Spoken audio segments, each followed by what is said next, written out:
isn't public, dude. I'm not here for pictures and press, which is obviously all you care about, but my offer still stands. Davidson then proceeded to extend an olive branch to West by sharing his own struggles with mental health. He said, it's not an easy journey. He said, you don't have to feel this way anymore. There's no shame in having a little help. You'll be happy and at peace. Davidson also said that he stopped SNL and fellow comedians from making jokes at West's expense. He said, I have your back even though you treat me like S because I want everything to be smooth. And he said, but if you want to continue me like you have the past 6 months, I'm going to stop being nice. Earlier on Sunday, West had posted a series of Instagram videos in which he lashed out. And I think we have audio. We have audio of one, yeah. Lashed out at Kim for allowing their daughter to use TikTok without his permission. This one is of him responding to the Pete Davidson thing. Oh, okay. Yeah. So anyhow, he had also claimed that he has no say in where their children go to school and accused Kim of not allowing the children to attend his events, including this month's Dawn to 2 listening party and his Sunday service. What a maelstrom of crap. He said there's no such thing as 50-50 custody in society today. It always leans towards the mom. By the way, we all knew this was going to happen. We all knew this type of thing was going to go off the rails. Well, what I don't get is, at least at some level, and I keep saying it, he's dating other women. She's dating other guys. By my reckoning, it's over. And let it go. But he can't. So here's a video of him responding to Pete Davidson's text. Right. Here we go. At this point, it's going too far. The boyfriend texts me, antagonizing me, bragging about being in bed with my wife. I've been dragged and how she's not my wife. She don't have her last name. And now he texting me, talking and bragging about how he's in bed with my wife. And I'm like, well, who's watching my children? And I thought this wasn't my wife no more legally. I go and get the lawyer, change the lawyer so we can finally do the divorce. And then somehow I'm the one that's the stalker. Well, it kind of looks that way. Yep. All right, well, what else do we have here for you? There's other stuff going on. There is other stuff going on. Let's talk about Bob Odenkirk. According to Us Weekly, he opened up about his heart incident on the set of Better Call Saul 8 months ago. He said it was deadly serious, and my widowmaker artery was completely blocked. And that's why they call it a widowmaker, because you die when that happens. He said, but I went down, and I was very lucky that my co-stars, Rhea Seehorn and Patrick Fabian, were right nearby, and they rushed over to me, and they set off the alarm screaming. He added, I was not present for any of it, but I'm told that it was a pretty shocking day on set and traumatizing for all my co-stars and crew members and people I love very much who loved me and stood by my side and then went to the hospital with me. So he doesn't remember anything. No. None of it. By the way, let me double back to Kim for a moment. Oh, man. Well, so they became, Kim and Pete became Instagram official on Friday. Yeah, it's a glorious day. But fans couldn't help but notice a discrepancy between photos that Kim shared on Instagram versus the one she shared on Twitter. Oh, I like these discrepancies. And in a photo featuring Davidson leaning back on Kardashian, the carpet differs between the two platforms. Oh, no. Oh, my God. So the carpet Wait a is different on Instagram than it is on Twitter. So what does that mean? Somebody texted or had commented and said, I genuinely do not know why Kim edited the carpet. Does anyone else know or care to take a guess? Does the carpet match the drapes? Well, no, here's the thing. I bet you whatever the editing that was done, like whatever filter or whatever, like that changed it. You know what I mean? I don't think she zoomed in. I didn't see the picture, so I don't know. But like, I don't know that she zoomed in and changed the carpet. I bet the filter she used on herself. Yeah, whatever the overall editing was, somehow for some reason changed the carpet. Yeah, so I love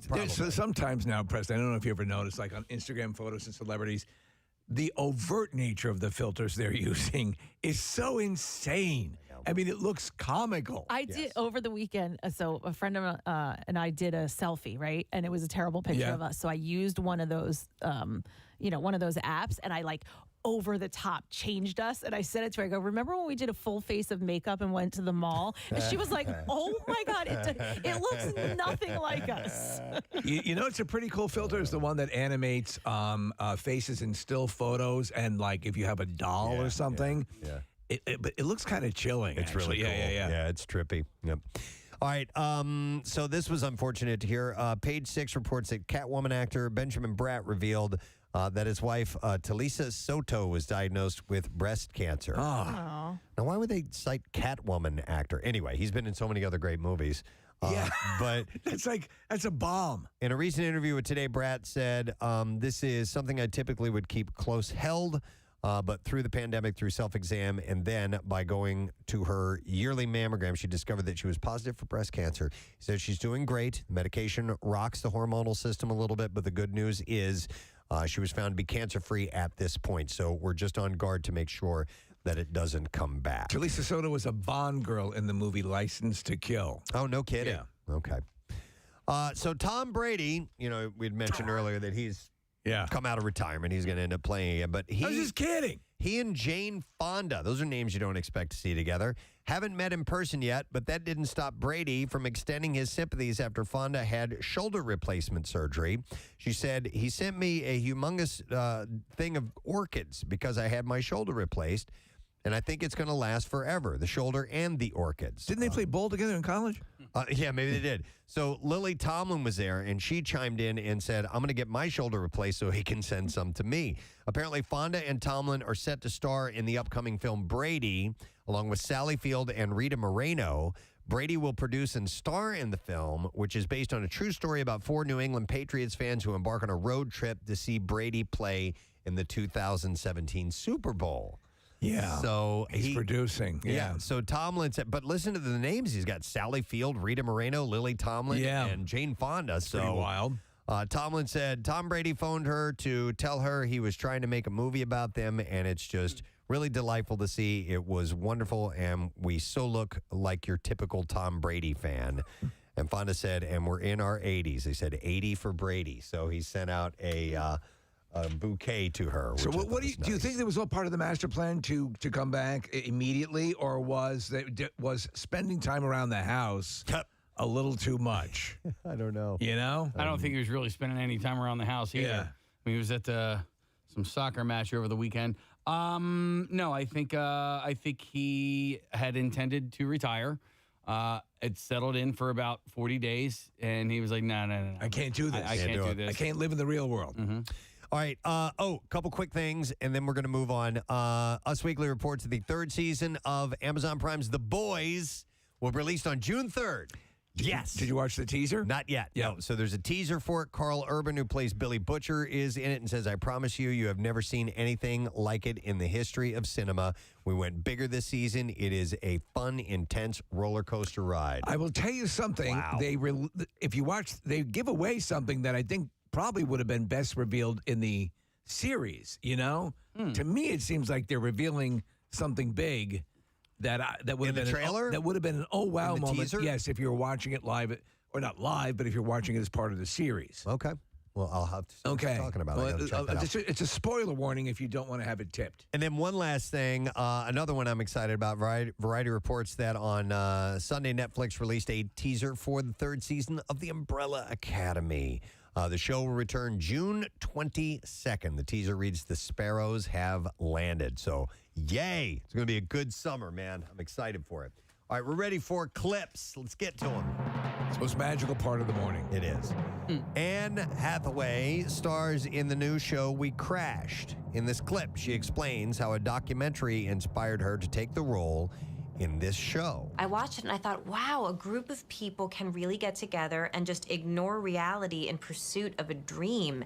And this is happening all over the place right now. What is it about this moment? And I didn't seek to answer it, but it made me realize that there was something really, there was a real current to the story and electricity to it that I was very interested in becoming a part of. We Crashed streams on Apple TV on Friday. So I saw the trailer for this. Okay, it says inspired by actual events. That part I did not see. Because Jared Leto is wearing some sort of prosthetic or something. He looks a little bit different, and it looks like he's playing one of these charismatic cult leaders. I'm not familiar with this story. Next clip, here we go. Mr. Mayor is back for another season, and in this clip, Ted Danson explains the power of crew on both sides of the camera. We just have a great team of actors led by the writing of Tina Fey and Robert Carlock. So it's kind of like working for the aristocracy of comedy. Oh, Season 2 of Mr. Mayor premieres tomorrow at 8:30, and that is on NBC. And that is what I have in our entertainment report to start the week with. So there you go. All right, we are going to take a break because we have a lot going on today. We actually have some live musical performance taking place. Students from the Arts Academy Charter Middle School are going to sing music from Frozen this I dig morning. this. was It's a great way to do a Monday. Little offhanded thing we said last week has led to that. And we're also going to have Murr from the Impractical Jokers. Jackie Bam Bam will be a guest. He's got an announcement to make today and a bunch of other stuff. So we'll take a break and we'll come back and get into it all. Stay with us. We'll be back shortly. Preston and Steve on 93.3 WMMR. What's new? Glad you asked. Dirty Honey. Eddie Vedder.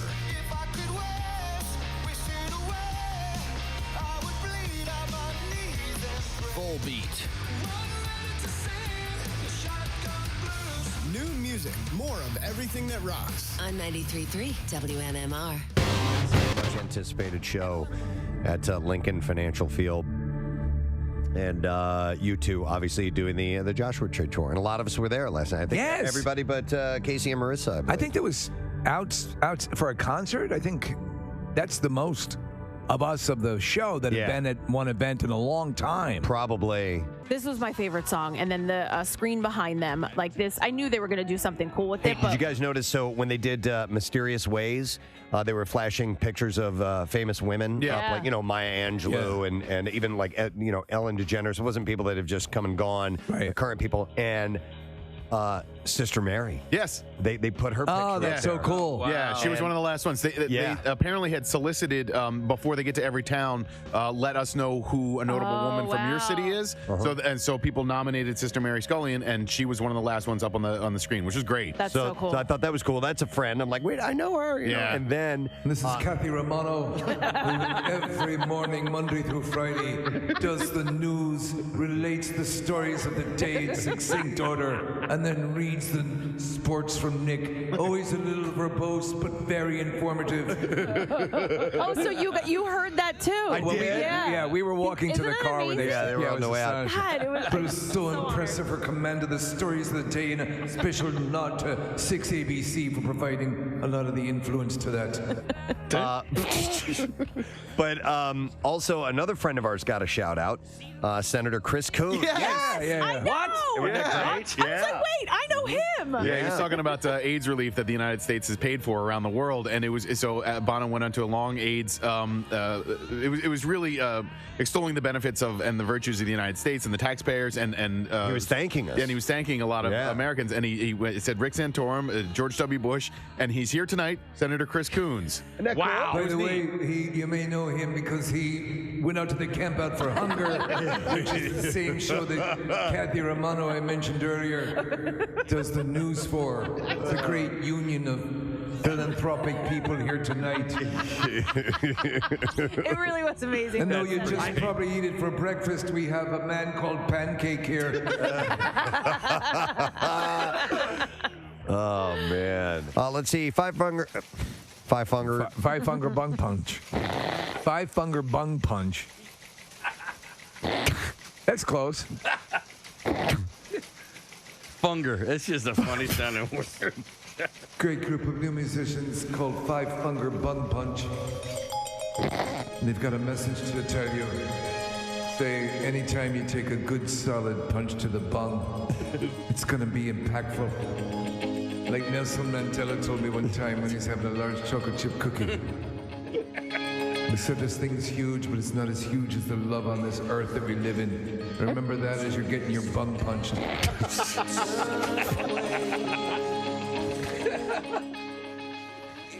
Maybe this winter we could do the Camp Out for Funger. Have you ever been cheated on? Cheated on. Yeah. Yeah, see? Actually. Yeah, see? Yeah. It's not so much fun, is it, see? No, Where's your remember. idol now? I remember, but that was totally my fault because I You weren't had... giving oral. No. Oh. Preston always does. Yes. Not like the king, man. Oh, yeah, That's right. I go down there. What's that? Third person yourself. Yeah. Oh yeah. Preston do that. I'm pretty good at it. So I think I got to step back. I want to brag. Join the club. I turned into a completely. He's the connoisseur guy. He's the linguist, the cunning linguist. Oh man, There it is. I don't want to talk about. Have I ever referred to myself in third person before? I don't know, but that was the perfect occasion to do so. Oh, Preston likes the butt. No, Preston. Preston does good in that department. Preston, go there. Come on. You want me to go on for a little while? No, Well, I'll tell you let's what. just keep talking about whatever it was. Move on. I'm interested. Maybe that's an on-air contest. One time we'll. Who's best? Yeah, Kathy can judge. Oh, come on. This is awful. Come on! This It's not is gonna. awful. It's not crap. We're not gonna do it. He's covering his face right now. We'll just use a cantaloupe. Like, I swear to God, it's a fireable offense in any other job. I know. You're right. And yet for us, it's tax write-offable. Why do you immediately assume an oral sex contest is going to be that? It's going to be something Kathy being the salacious. judge. Yes, she's going to be sit up on an elevated chair like at Wimbledon. Just want to involve you, Kath. I don't think we have an HR department anymore. No, if they did, they shot just themselves quit. 5 You minutes guys ago. are good. Foot foul. All right. But so you were cheated on. Do you remember how you felt? yeah, so hurt, but You understood. hurt, and then in retrospect was, why are you getting mad? You completely neglected this girl anyway. Yeah. You were kind of tired of her. She was kind of driving you crazy anyhow. And it was, at first, it was like, I don't know. I just kind of automatically got into the how dare you type of thing. Well, of course. But it was my fault. And you know what? Yeah, but you know what? It's like it's a reaction that anybody would have, no matter what the situation is. Because you're supposed to react that Yeah. way. Do right? you know what those? I was 17, 18, something like that. You always see, and in movies, a lot of times they've done good examples of how there are little things where your significant other, you think you're getting away with something, they can pick up on it. There's body, as you said, you just had a feeling with this other person. It just I couldn't deal with this. And you know what you also haven't had to deal with, Steve, is the multiple ways people can cheat too. You know, and that's a relatively recent development over the last 10, 15 years of sexting and Instagram cheating. You are so direct right. message cheating and whatever else. Have you ever been cheated on? Yeah, and it was, and I, like you said earlier, I suspected it, and this was post-divorce. I think there's that interesting delineation, though, between physical and emotional. Yeah. I could see people saying... Yeah. But it's both. All right. Either way, it hurts. Yeah, I don't know if it was a texter or a caller, but yeah, it hurts, and it hurts in degrees, but it really doesn't matter that much. And I knew the guy. I knew the other guy, too. Really? Yeah, It was yeah. Bill Weston. It was Bill Weston. Oh, I know.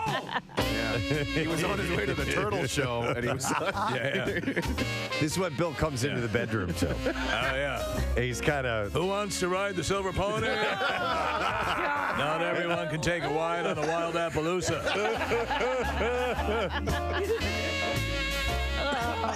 Oh, God. I'm going to list the things I'm going to do to you, but not in order. Number 4, tickle your butt. Number 2, French kiss. Number 1, meet Mistletoe Tuna Town. Third leg of the stool, third leg of me. Look at that thing.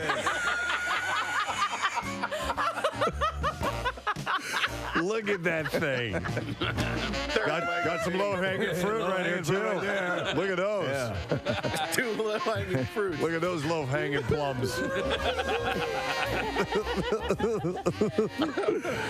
Oh, can we do a whole half hour of this?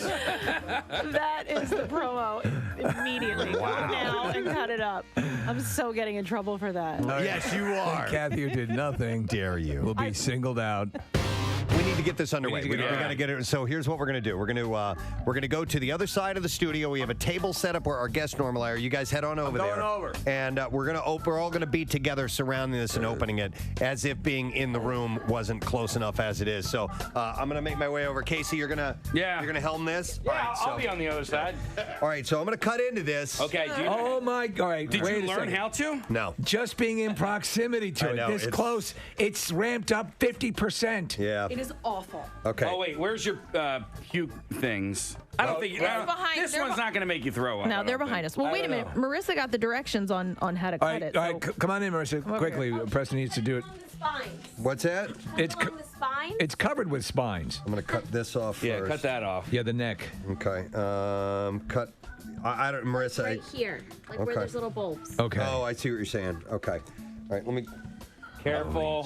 He's not wearing gloves or anything. Is it really difficult to cut through? Yes. Yeah, it's hard to, I need something. Here we go. There you go. Yeah. See, that's where gloves. I need a cloth or something. Holy crap. What a nightmare. Who's the first jackass who... Oh, dear God. Oh, God. Did you catch a whiff? Oh, my God. Oh, my God. Yeah. Oh, my God.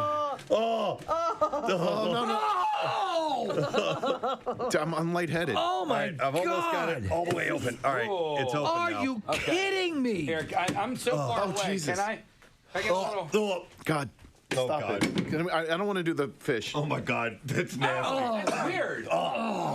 You like it, Casey? No, No. it feels like it's sucking the oxygen out of the room. It is. Kathy, you took a good sniff of it. I can't believe that. Holy I wanted- God damn. Why would you? Because I wanted to see if there was like a little bit of a fruit smell or like a nice smell to it. Casey wants actually me there's to not. hand the fruit to him. He's going to take a good sniff. Get in there tight, Case. Smell it. What do you think? There's Not too bad? It doesn't smell good. But and it's getting worse. It reminds me of something else that Liquid ass. that I do like. How can you tell if this would be ripe or not ripe? My in order to question eat it? is, who is the first individual in the jungle that said it's worth smelling this crap on the chance it's tasty? There you go. I don't like it. Is anybody going to try and eat Yes, it? give it to me now. I can't. I'm not good for much longer, so please. Here, Steve. All right. Oh, this is so sharp. All right, if it tastes like heaven, I'll try it. All right. Wait, do you know which part what am you're I supposed eating? to Am I eat? eating its ass? That like- custard-looking yeah. stuff. The pod. Holy God Almighty! Oh, I'm not kidding. Oh, God. And this is right in my zone. This is like, you know how puke makes you puke? Yeah. This is. All right. It's like snot. Oh, Steve hesitated for a moment there. Are you in your mouth man. watery? Do I? Can I have a? Oh, you're taking Dude, a you're lot. getting too much. Oh, well, what I don't know. I've never eaten durian before. All right, go. All right, I love you. Just sample it. Oh, I'm gonna throw up. All right, it's in his mouth. He's eating Does it. it taste like heaven? Steve? It's horrible. I can't imagine something that smells like this is going to taste good. Water now. Water! We forgot about water. We forgot to have water. Here you go. Here comes your water. Thank you, Maria. It tastes like it smells. Oh my God. Yeah. That's not good. What culture embraces that as food? It's even worse now that he ate it? Yeah, let me stir some of that up. Oh, yeah. No, don't stir it up. That's what we need. Oh, no, it's not good. The way you would figure it tastes, take the smell and convert that to a taste. Oh, look at that piece, Preston. And that's it. No, Preston, you eat that piece right there. I ain't eating. Oh, you're not tasting Preston. I had a piece caught in my meat tooth. Oh no! Hey, do you want a? What is that? Oh, so that's like the pit in it, or I think they might call it a stone, but I read that they actually roast them and people eat them. It looks like an embryo. Listen, wherever the people that listen, God bless you if you enjoy it, but I never want to meet you. I never want to see you. Okay. Are you going to try it, Nick? You said you were. No, I lied. I'm Do not. not. Get away! No! Kathy's trying to force feed it to Come him. here. I'm gonna. Are you Mommy's gonna try? gonna feed you. Rochelle, my wife, watches shows that I don't watch. She watches like 90 Day Fiance and Love is Blind and things like this. So she started watching this show over the weekend on Netflix, and it's called The Circle. And apparently it's been out. It's had several seasons. It's the third season. And in the first season, there's a couple people. There's a dude from Conchi. Oh, yeah. That's on the show. Really? Yeah. A guy from Conchi and his mom. And Yes. I ran into his mom a couple of times. I believe she's a realtor in She's a character. in Conshohocken. Yes, and she was also a character when I saw her in person. But she listens to the show, and she was like, yes. And there's a gal from Delco on it. What's the premise of the and show? She went to Cabrini. Okay, so it's they put these people in this I don't know, apartments or whatever. They give them a place to stay. Everybody's sequestered. They're on their own. You have no outside sources. You don't have a phone or anything like that. Okay. And you communicate via text only. There's like a message board of sorts. Okay. So you never see each other. You never see each other. You have a picture of you, or you might be catfishing. You might be pretending to be someone else. All right. Now listen, I don't watch this, so I've been told that this is how the show goes. So anyhow, they all communicate via text or sending messages back and forth to each other. I don't know what the nature of these conversations are or how they get started, but nonetheless, there's a voting system. The people that are considered, you get to vote for other people who you think is your favorite, I guess, or something like that. And whoever the top two that get the most votes are then able to vote people out. But they keep rotating. Like if they vote you out, then they bring new people in. Hence the circle. And the circle, and it keeps going. I don't know what the point of the show is. I don't know if there's a prize. All I know is that my wife and daughter are now on board, and I hear them laughing hysterically while they're watching the show, and they're talking about so-and-so and this person and that person and doing this and this, and they find it hilarious. But the dude from Conchi, his accent is so Delco. Yeah. Really? Oh my God. It is. Yeah, it's definitely all over it. And the girl is also, who's from Delaware County. I just know sketches of information, but I thought it was pretty funny when the guy, I did see his indoctrination into the show, and he's like, yeah, from Conshohocken. I'm like, did he just say Conshohocken? Like, when do you ever hear the town of Conshohocken mentioned on a syndicated television show? Isn't it hilarious, though, how giddy you get? Like, if in a show, listen, with all this going on in the world, if I see something I recognize, like our skyline in a movie, I know, totally. And it's just something that you can't help it. So when you hear a contestant, I don't care how bad the show is, and we're looking at the trailer for the show, and it looks pretty bad. But, hey, it's cool. I can't help but think, though, people who know nothing about this area who actually just hear the word Conshohocken and say,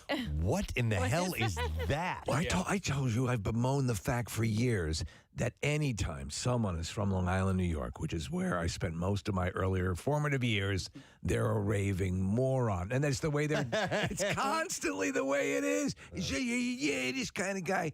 And so there's a lot more people on Long Island, but that's the impression you would get all the time. Okay, so the guy's name is Ed. Somebody's texting in about him, and he was on The Challenge, I guess, which was on MTV. It used to be the Road Rules versus Real World Challenge, and now it's just called The Challenge. Oh, really? So does this have a vibe like that, like an MTV Real World? Not.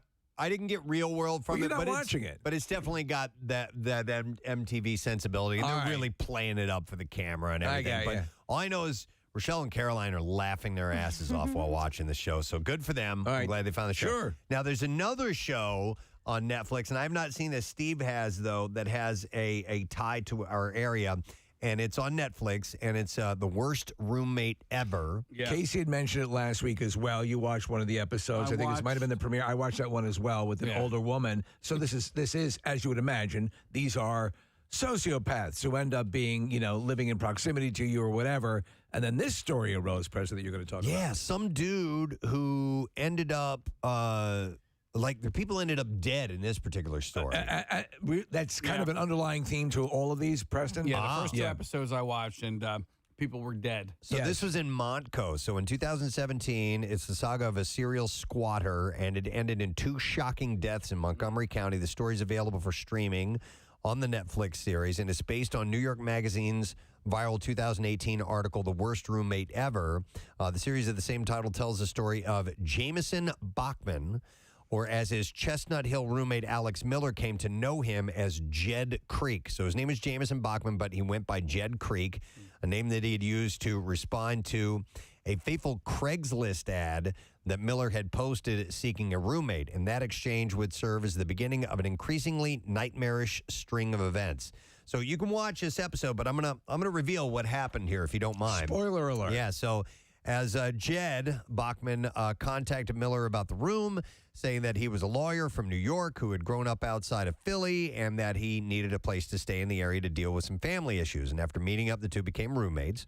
Bachman wrote a check for Miller immediately and then moved in the same evening. And it started to get weird almost immediately, according to this article. Bachman showed up with 6 plastic bins, which contained all of his worldly possessions, as well as a cat, which Miller was allergic to and unaware that Bachman had. Bachman removed light bulbs from shared living spaces, took kitchen chairs to build a desk in his room, moved Miller's personal items around, and then refused to pay his portion of the utility bills. And after finding a cigarette butt in the toilet bowl, Bachman refused to pay the next month's rent, insinuating that Miller had broken the, quote, warranty of habitability. There you go. Yeah. A warranty of habitability and covenant of quiet enjoyment. That's what he called these. He said, according to Miller, he said, we agreed that he would share the cost of paying the bills.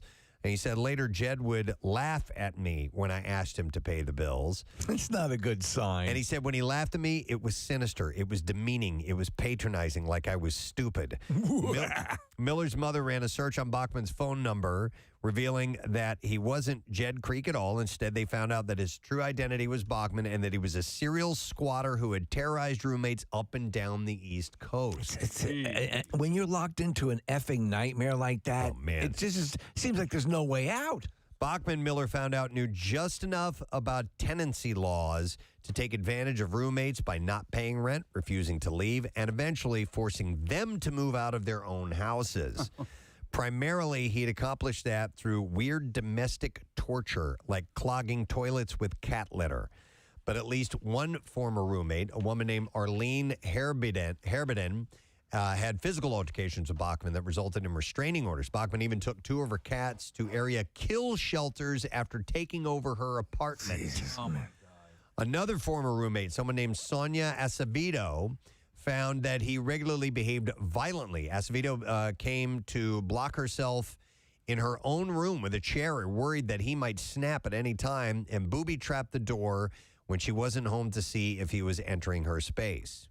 By the way, Bachman was from Elkins Park. He graduated from Cheltenham High School in 1974. Yay. Friends interviewed in the series described him as smart, charming, and good-looking, and said most people thought that he had a bright future despite a tumultuous family background. He attended Tulane University in New Orleans, but it was there that one friend, identified as Bob F., says Bachman witnessed a brutal murder and that changed him forever.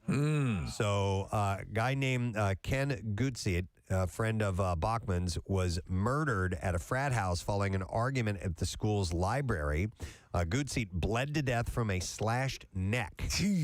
And after witnessing that, Bob F. says that that changed Bachman's outlook from upbeat and positive to very dark and very paranoid. This is the nightmare, I think, of, and I know people who do it will enter into living situations, you know, with basic strangers, with a very little bit of vetting. Right. And I think, like, in this series kind of focuses in on a number of these situations that go horribly wrong. I had to live with somebody for a couple months that I didn't know. Right. I'll tell you about that in a second. I'm going to get you a little bit more on this. And if you have a roommate that went nutty on you, story, feel free to give us a call, 215-263-WMMR. So after learning Bachman's true identity, Miller threw a lengthy party at her home with drinking, smoking, and rap music, 3 of Bachman's apparent pet peeves, as a way to get him to want to leave. Well, that escalated into assault. Bachman choked Miller, slamming her leg in a door, slashing at her with a knife. He was arrested, and Miller filed for a protection from abuse order that included Bachman's eviction. Bachman's brother, Harry, ended up bailing him out of jail twice, which ultimately would result in both of their deaths.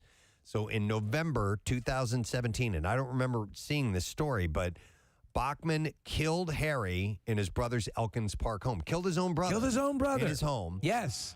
With the district attorney's office saying that Harry suffered blunt force trauma to the head and body. After the murder, Bachman fled in his brother's car and used his credit card to check into a hotel in Upper Moreland Township. And there, a SWAT team served an arrest warrant on Bachman, but not without a struggle. As the series points out, Bachman swung a camp-style axe at officers. I do remember this. Striking one in the face and another one in the arm before being taken to custody. However, he would never go to trial for Harry's murder. He hanged himself in his cell.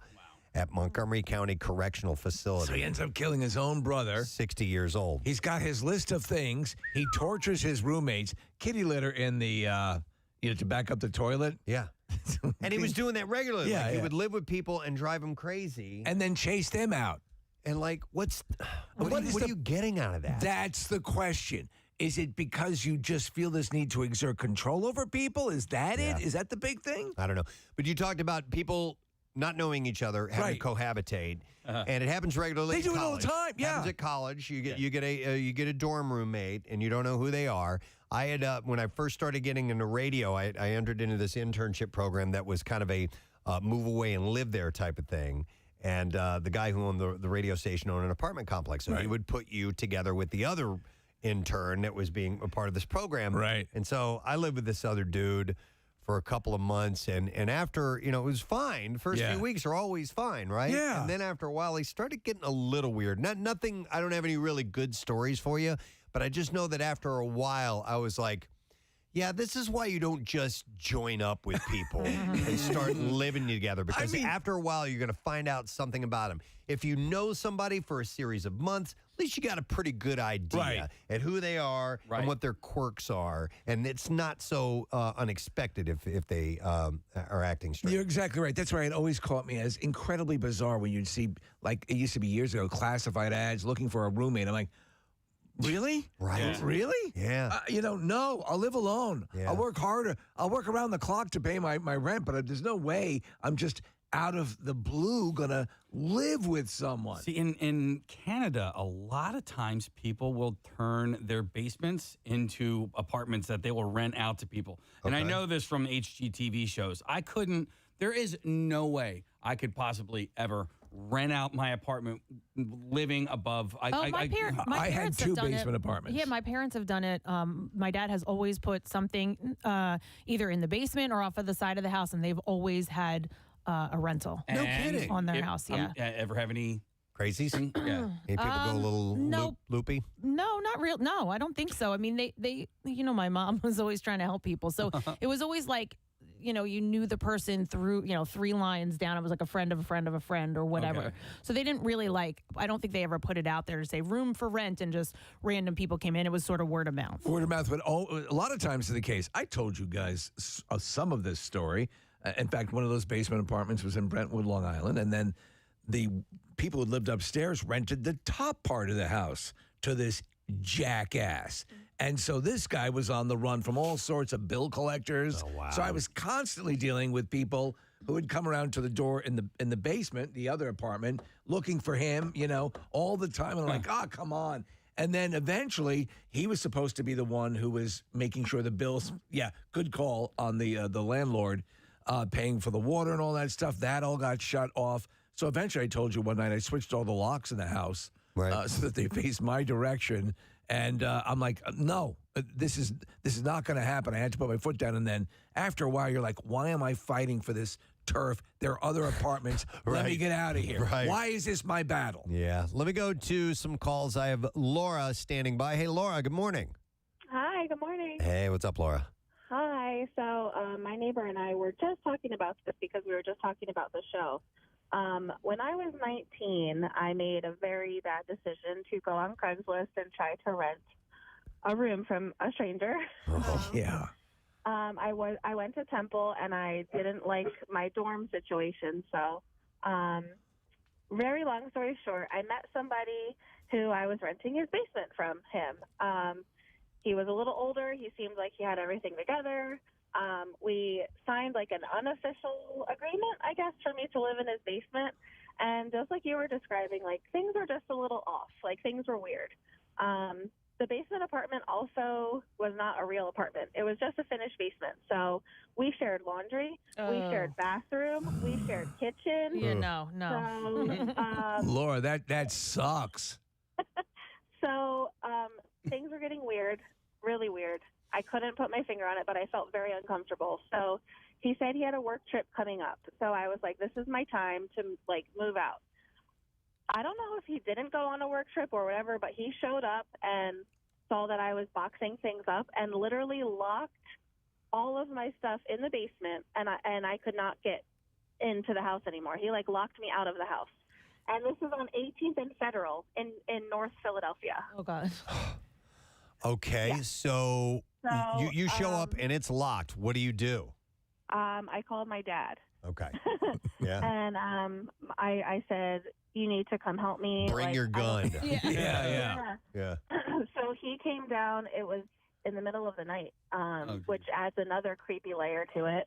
I was working at a coffee shop and, closing down the store, so I was coming home late. And, so I called my dad, and my dad basically was pounding on the door and threatening to call the cops and said, you need to let my daughter get all of her stuff out. And he kept demanding money. It was Well, let me ask you. so bizarre. Let me ask you something. So, had you informed him you were leaving, or were you beating a hasty retreat without his knowledge? So I had my boyfriend at the time was staying with me too. And I was like, we got to pack up and get out while he's like on this business trip. Because it was just too creepy. Right. So, And when you say came home and when you say creepy, was he being like sexually creepy? Was he being just psycho creepy? What level of creepiness? I literally can't even put my finger on it, and I honestly don't even remember his name. It was like I blacked this whole experience out. All right. Yeah, I get it. No, absolutely. But maybe little things said, little glances, stuff like that. Yeah, I would find things in the shared bathroom. I could not do that. Like I probably can't say, but like it was just gross and weird and uncomfortable. No. Dear God, sharing a bathroom with a stranger, sharing a kitchen with a stranger, no effing way. I mean, I understand it might have been something you had to because of the situation, but you'd have to hold a gun on me to do that.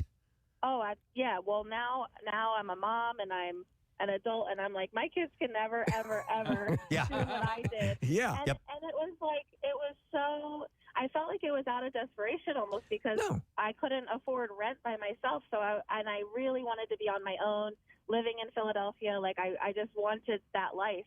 And, never. No, I think a lot of people are in that same boat. Thanks, Laura. It's a common thing, yeah. I think most of these stories are going to start with, so I went on Craigslist. Yes. And by the way, which I shudder to think about. Never once did I ever use Craigslist, but I have heard nothing but horror stories. Yeah, right? It's never good. Especially when it comes to meeting up with people or... Unless you say you're putting an armoire on the curb, come pick it up. I had... friends that there was 3 roommates together, and one had gotten another job somewhere else. They had just signed the lease for the next year. This person found a job and they had to move out, and they put their room up on the city paper. The personals there, but without the other 2 roommates' knowledge, and there was a huge fight about that. Sure, gigantic fight. And it's like, listen, man, I'm sorry but we just signed a lease, right? You don't get to like. Try and figure this out like on your own. Like, we should have a say on who is going to move into our house. And luckily it didn't end up turning into anything. Right. But it ended in the friendships are over, but yeah. I had a friend whose roommate in college would leave kiss marks on her bra. Oh my God. She would take her bra out of the laundry basket and put a red or pink kiss mark, like lip mark on it. And we could not figure out why. Was it a little love letter of sorts? No, the girl was nuts, and she was nuts all through college. We didn't really stay friends with her, but she I knew people that lived with her later. Senior year, junior and senior year, and like she didn't do that, but she would always do bizarre things. That would be chilling. So just find kiss marks on your underwear. I just have to kiss it. I just have to made out kiss with it. your bra last night. Yeah. Okay, this I got to hear. We're going to go to Joe. Hey, Joe, good morning. Good morning. What's up, Joe? Start on Craigslist. Okay, it did not start on Craigslist. All right, go ahead. So this was really early days of the internet, like 1995 or 6, something like that. I was about 8 years old. My sister, who was much older than me, met a random guy through a chat room, and he lived several states away. And one summer, while we were out of school, he showed up at our house. Oh, my God. You're totally 8 years old? I was 8. How old is your sister at that time? She was Just graduated high school. All right, so like 18. Okay, so dude shows up at your house? Yeah, so he shows up at our house with another girl. Okay. And it was really random, and we didn't, I was 8, so I'm sure I didn't get the whole story, but I didn't really figure out why at first. But the intention was my sister wanted to date this guy, which was probably obvious. And then he ended up living with us for the entire summer, him and the other girl. No. Wait, what? And Where were your parents in all this? Yeah, seriously. He moved in? He and his girlfriend moved in? He lived in our basement on the couch. Okay, we had hold a on. pull-out couch that they just lived on. Joe, hang on. Several questions. Okay. Yeah. He was a full-grown adult? Yes. Okay. Yeah, I think he was probably early 20s. Your parents? What happened there? I have no idea. Why would they let this guy, this complete stranger, come in and live at your house? This is my boyfriend and my boyfriend's girlfriend. Right. My parents are way too nice most of the time. That's almost negligent. Naive. So Yeah. All right, so we're going to glance over that. yeah, we'll glance over the parent thing. They're living there. What happens? So at the end of the summer, they just randomly disappeared, and they left a whole bunch of stuff at our house. Okay. And when they left, the girl that had left her ID at our house. Yeah. And when we found the ID, we noticed that she was using a false name the entire time she was living with us. Okay. The old false name. Yeah. Yeah. So when we looked her up online, we found out where she was from and all that kind of stuff. And it turned out that this guy had kidnapped that girl. Oh my God. So you had a kidnapper living in your house with the kidnappee. Did they get along? Was it a case where he had squirreled her away from her parents, or did you get the impression that she was there under duress? It seemed like a little bit of duress and a little bit of him pulling her away from her parents, because she also was probably about 18 or 19. That is effed up. By the way, I gave you permission today, and they may be perfectly wonderful people, but go slap your parents for us if you wouldn't mind. That makes no sense at all. Yeah. Oh my God. I'd love to hear from your parents. Yeah, it's great. They're having they're playing their records in the basement. Joe, do you and your sister ever talk about it? Reminisce about this little interesting time in your lives? Funnily enough, I rarely talk to her because of other boy decisions that she had in her life. Okay, so it started early. You got out just in time, Joe, or you'd be dating one of these guys. Yeah. All right. Thank you, Joe. Man, that's a weird one. Yeah. So weird. I had a lot of layers there. Well, if you think you're this girl and you're going to get this guy, hey, I like this guy, I want to date him. Yeah, is it okay if I bring a girl? What? And you still follow through with it? We're talking about It's okay. She was kidnapped. Netflix's worst roommate ever, and there was a story of this crazy serial squatter that ended up and driving people nuts that he moved in with. So that's where we got started here. Taking some calls. I'm going to go to Lou next. Hey, Lou, good morning. Hey! It is Lou. Hey, Lou, what's up, bud? Hey, what's up, Press? What's up, Casey boy? How are you, Lou? Marissa. Hey, now, of course, you're going to have a story about all this. Oh, yeah. All right. All right. Now, listen to this. I was living out in California, and a guy that I knew growing up that I lost contact with got my phone number from another friend and said he wanted to move to California. So I said, yeah, sure, come on. I didn't know him that well, but I'm like, there's no problem. Somebody from back home. It'd be nice to have a familiar face. So he moves into my house. He's been there a couple days. I get up one morning, and my living room is full of computers. This guy must be very studious. Yes. So what happened? And the company that he robbed from they were friends of mine. And that's how he knew how he could get into the place, because it was an old car dealership that I used to work for. So Lou, he came out with the intent of using your connection to rob the business that you worked for? Yes. Correct. Okay. Wow. I got up. I was pissed. I called them up. I went over there, and I said, listen, I told them the whole story. they came back with a truck.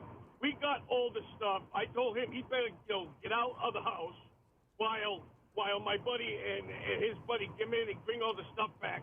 And then I made him leave. Yeah. He met up with a girl and moved in with her. And then eventually he came back. And him and I got in a fight. And we had this big fish tank. And he kicked the fish tank, smashed it, and everything went all over the floor. We wound up rolling around in the fish? In the fish. In the glass and fish. Glass and fish. Yes, sir. And it was a salt water tank. Oh, man. Lou, that's a hell of a story. So you were giving the guy finally left. I assume. I'm going to guess you won that fight, and he had to leave, right? Right. Oh yeah, he left. He since passed away too. He's dead. I love how you go to bed and wake up, and your living room is full of computer equipment. Full of computers, and he's sitting there saying, "Hey, where can we sell these?" Oh my God! The balls on this guy, Lou. Did he know your past connections? Yeah. Oh yeah. He knew my past. But he thought, hey, maybe Lou would be down this. But he was stealing from your friend, which is Yes. I think stupid. A gentleman says, "Do you mind if I steal from your friends?"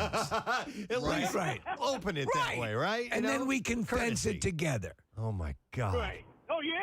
We can go spend the money while my buddy has all his information from all the cars he sold and everything, and all out there for someone else. I felt bad. It just broke my heart. Sure. Wow. That's All right. hilarious. Lou, you never let us down. Great to talk to you, man. All right, yeah, you too. You guys have a great day. All right. Who's Lou?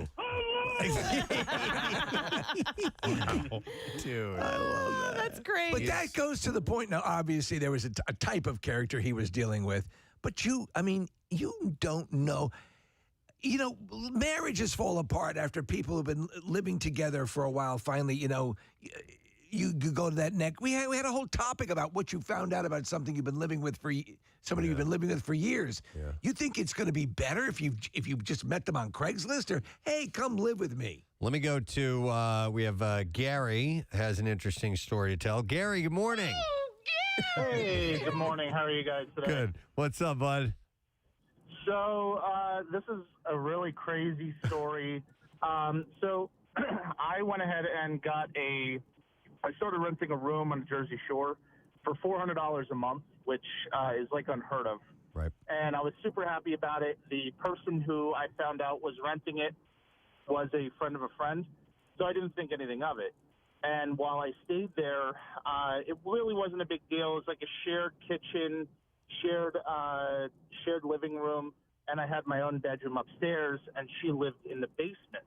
Okay. So the first month, it wasn't like a big deal at all. And she's like this 55, 60-year-old woman who, after talking to her for a while, come to find out she is an alcoholic. She drinks regularly every day. Okay. And she's anorexic. So she's got a whole slew of problems. Right. So after the first month, I was sitting in the living room and just watching TV, and she sits next to me, and she's in that drunken stupor, and she gets close to me and starts touching me inappropriately. And this is, meanwhile, I have a long distance relationship. We're thinking about getting married, all this stuff. And I have the landlord hitting on me and trying to do stuff with All right, me. Gary, just for my own satisfaction, age similar to yours, much older. Was she attractive? She was 55 to 60 years old. I was 26, 25 at the time. Okay. So much older. She was, I guess, attractive, but not to the point where no. I would say on a scale, I'd say she was like a 5 or a 6. Okay. Do you like succulents? Most people understand what I'm talking about. Well, I have to ask Gary, because in the little notification up here, it says that she would do naked yoga. Oh yeah. So after that encounter, and I got up and told her I had to go to bed. She then started to do my laundry impromptu. Like she would go into my room, take my laundry, and wash it for me. No. Instead of me going to the laundromat and just doing it. and then she would do naked yoga. And the way she did that is that normally she would do yoga in the morning and she'd have it on. So I knew that she was out there and I didn't want to bother her. Well, she was, I guess, smart enough to mute it. So I would go out there and be surprised at her doing naked yoga. And then she would do the dishes with, like, see-through shorts on to go ahead and try to rile me up. And I stayed there for, like, me being so naive and not thinking anything of it. I stayed there to reap the benefits for, like, another 10 months. Wow. Until I moved out. Wow. And this behavior kept happening? Yeah, it just kept happening, and I didn't have the balls to be like, listen, I don't want anything to do with you. I was just like, hey, she's gonna do my laundry. Awesome. Yeah. So you played along to get your laundry cleaned, a $400 tab, which is excellent per month. Did at any point did you get any other perks? I mean, I didn't have to pay for electric or water or anything like that. Occasionally she would buy me dinner. All right. So I was, I guess she was my sugar mama. Dude, that's what it sounds like. To watch a piece of age meat do yoga is not so bad. Wow. All right. Interesting. All right. Thanks, Gary. Appreciate it. All right. Well, with all these worst roommate stories, let's end with a good one. All right. Okay. Let's end with something a little bit opposite of what we're speaking about, because I'm going to go to Lauren here. Hey, Lauren. Good morning. Good morning, Gadzooks, guys. Gadzooks. All right, Lauren. What do you want to share with us? You said this is a little different. Yes, thank you for ending on me. This is a positive note for the people of Philadelphia. So my best friend put an ad in Craigslist for a roommate. She was filling a room. Totally random. I agree with you guys. It's crazy. We didn't want her to do it. We didn't think it was a good idea. A complete stranger living in her house. She found our friend David, and he ended up living with her. And after a couple of years, they ended up dating, and I just went to their wedding in June. Oh. And Lauren, it says here that he sells used computer equipment, correct? He's a normal guy. Oh, all right. So it's one of the few we get actually going the distance. I like that. I'm still no way. Thank you, no way Lauren. I on appreciate it. earth. No way. I know, yeah. I don't care if there's the potential of love. Yeah. All right. Well, anyway, this show, Netflix's Worst Roommate Ever, does it cover several stories, Yes. I assume? Yeah. Okay. Yeah. I like stuff like that. Yeah, so it makes me feel uncomfortable, but I like stuff It does. like that. And the first one out of the park, the first episode, is a real mind blower. Okay, So, wow, interesting. All right, well, thank you for sharing. We appreciate it. We got to take a break. We'll come back in a moment. Some bizarre file stories on the way. Got some really good ones for you today. We're going to talk to James Murray a little bit later on. Murr from Impractical Jokers. Jackie Bam Bam has a special announcement to make, and we get a vocal performance coming up in a bit too. We'll tell you about it in a moment. Stay put. Wow. Put it on the thing there. Yeah. Really? Okay. Case, and you, I'm please. not saying you took a big bite. All right, back me up. Just do it. 1, 2, 3, go. I'm just. Come on. Taste it. Choo-choo train. Peanut butter. Open wide. What do you think? What do you think, Case?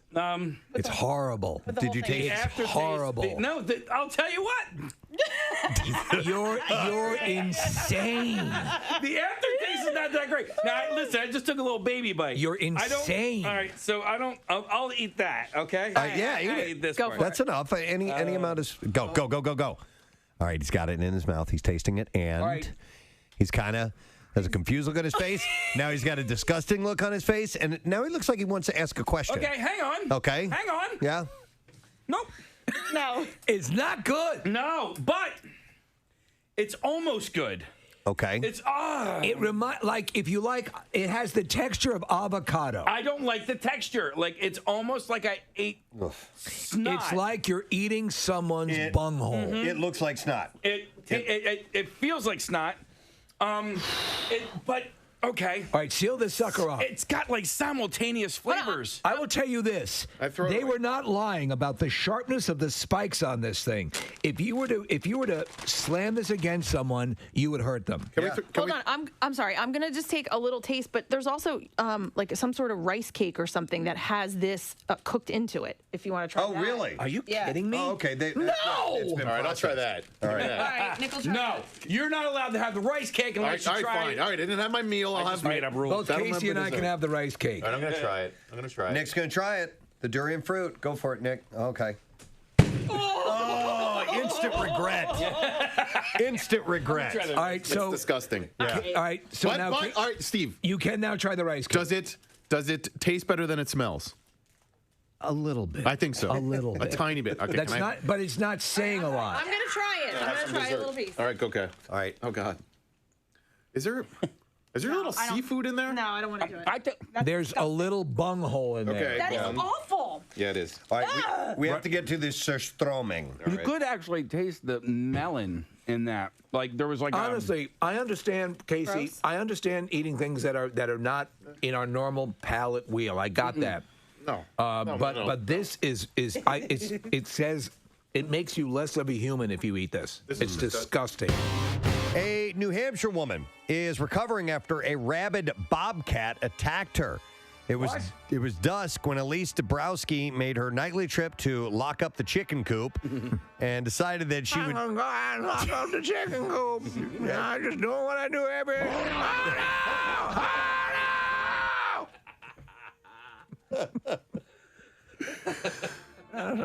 Got my flashlight. I'm gonna go out and lock out the chicken coop. What can possibly go?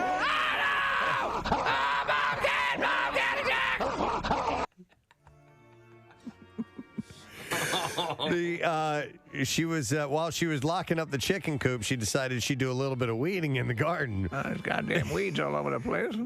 I want the chicken coop to look good. If not for the chickens, at least for me. And should I wear my sausage necklace?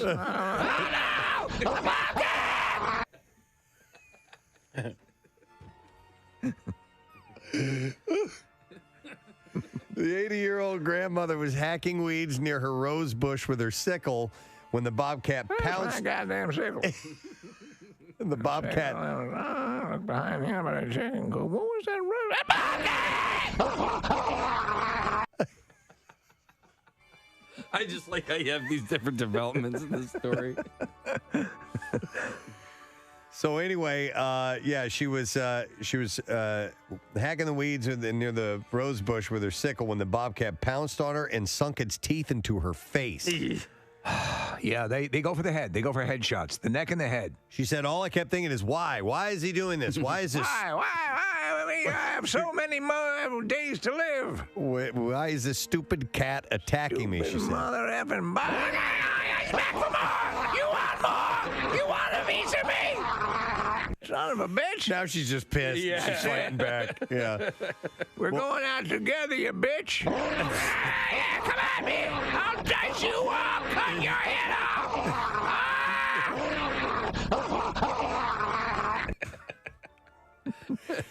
She turned her sickle on the beast as some of her 5 dogs scrambled over to help out. And that's another question. Where are my goddamn dogs? And she said he just kept scratching and biting, and the dogs came and chased him off. By then, the bobcat had ripped into her in 5 places, causing wounds that would take 60 stitches to close. Her adult son heard the commotion from his yard. Thanks, Lord Ass. Where were you? I'm out here and fighting Mother Nature, and you're in there watching your game shows. He was in his yard nearby, and he heard commotion. She said he got the gun and came down. Now, why don't you go back to the house and put some friggin' bullets in it, you moron? Came down and killed the bobcat with a shotgun blast. I know. Actually, you killed one of our dogs, dumbass. Now, Tuesday, it tested positive for rabies. Oh, man. But Dabrowski... Just not age, please. But Dabrowski... I've gone this long avoiding it, and I'm rather sexual. Wow. I don't want to get bobcat age. That's the worst. You've had sexual relations. Tons of men. There's been an open door policy of this old cooter. Oh. It's like a revolving door. Anyhow. Like Times Square. But Dabrowski considers herself lucky. I'm very lucky having that bobcat tear my face off. She said it could have got my eye, could have got my jugular, could have got anything. I feel very, very fortunate. Her son and her dogs are now... Just good to be back at home with the... Oh, no, he's back, son of a bitch! They're all getting rabies shots. But I hear that they've gotten less What, the stomach painful? shots? Yeah, the rabies shots. They modified because it used to be a series of shots in your stomach, as you said. Yeah. But anyhow, she harbors no ill will toward the bobcat, which already had a face full of porcupine quills before it attacked her. So it had already been having a rough day. So yeah. Good to see you, Dr. Smithers. I'll just go out and wait in the waiting room. I mean, oh no! Oh, bobcat! The bobcat will not give up. It's a battle royale. You know what? Just relax. Take a bath. Yeah, I'm going a little Mr. Bubble. Light some candles. Put on a little Yanni and... oh, no! What the hell? Get out of the... No, you son of a bitch! Where's my loofah? Where's my loofah? You're going to use that to fight the bobcat off with? I got, whatever you have, you got to go for it. I don't bathe with a sickle. Let me go to Carrie. Hi, Carrie. Good morning. Good morning. Hey, what's up, Carrie? Not much. But yeah, so we had, my father was an organist for over 50 years, and he passed away 5 years ago, and he had an organ in the house. Now, his organ was an organ that some churches had smaller ones than this one. But your dad had a large organ? He had, yes, thank you. I have seen my dad's organ. Yeah. Anyway, it was like a full pedal and it was 3 manuals, so it had 3 keyboards. Oh. And then 4 rather large speakers along with it. And 2 years ago, we found a church in York County to take it. And because it was a huge weight around my mother, you know, like to see it, like he. Yeah, it was a constant reminder. Yeah, exactly. So the church that was taking it sent the movers. Well, they told the movers it was a small organ. It was not a small organ. So they asked, you know, did it come through the front door? Yes, it came through the front door but with a lot of difficulty. So my dad actually had the back of the house, instead of a slider for the deck, he put in French doors so that if eventually he moved or it needed to be moved, it would be more easily taken out. Okay. And even wider steps on the deck. Well, of course, I'm a woman, so of course I didn't know what I was talking about. So after like 20 tries to go through the front door, taking the door off the hinges, etc., I finally was like, would you please go out the back door? And so all this time this is happening, you have full French doors in the back of the house and basically a ramp built to accommodate the organ that you didn't even consider. Right. I told them from the beginning. And they're like, well, did it come through the front door? Yes, it did, but with a lot of difficulty, you Nimrod. Did they eventually go out the back door, Carrie? Yes, thankfully. Yeah. After much difficulty. I mean, to be honest, your dad's big organ was meant for the back door. Oh, my God. Yeah. And we'll Just leave a fact, you with right? that, Thank you. Carrie. Thank you very much. The whole phone call was worth it for that line I love alone. you all. Your dad's huge organ was made for the back door. Yes. So yesterday was just perfect weather. It was fantastic. It was the zero humidity, nice little breeze, comfortable temperatures. It was great. So we got that. If we could have more of those, it'd be wonderful. But we are in July. Yes. And the next couple of days are going to be heating up. So by the time we get to Thursday, mid-90s and humid, it's going to be sweaty, sassy, moist, sultry, sticky, smelly. And there was a hashtag surfacing on social media. Actually, it was out of the UK because they had been having some record temperatures. But the hashtag is boob sweat. Yes, it's a big dilemma for the more me, the more Casey-ish. Yeah, I was not aware that boobs tend to get sweaty. I know we suffer from under. From under cheese? Yeah, from under sweat, I guess. Yeah.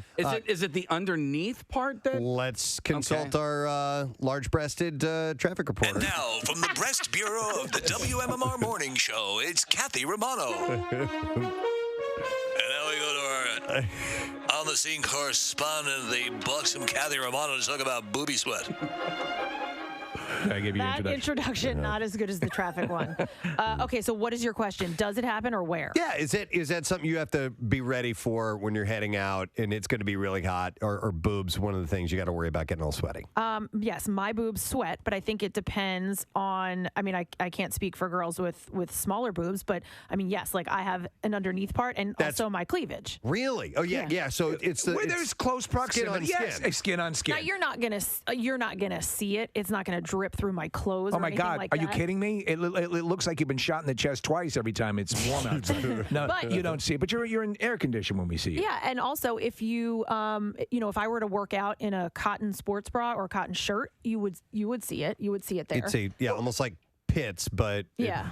with But a T. T. Yeah. Well, okay. well, boobs are the new pits, Preston. Oh, I wish you could have said it. Knockers are no pits instead of. Why can't we say that word? I know it's so innocuous. It sounds so friendly too. In fact, there are birds that are called tits. Yes, So yeah, there, I said it. absolutely. Mm-hmm. Titmouse. All right. Let's just talk about the birds. Well, it was quiet Wednesday evening in Blue Springs, Missouri, when the police radio crackled with word that a holdup alarm had been triggered at Cerilia's local adult novelty emporium. When the store manager spoke with police dispatchers, he provided a physical description of the tattooed man who stole $90 in merchandise. They call it cash. The suspect fled on foot and was running to the grocery store with he said, quote, running north to the grocery store with two of the biggest dongs I sell. Dude, now I sell some big dongs, but he took two of the bigger ones.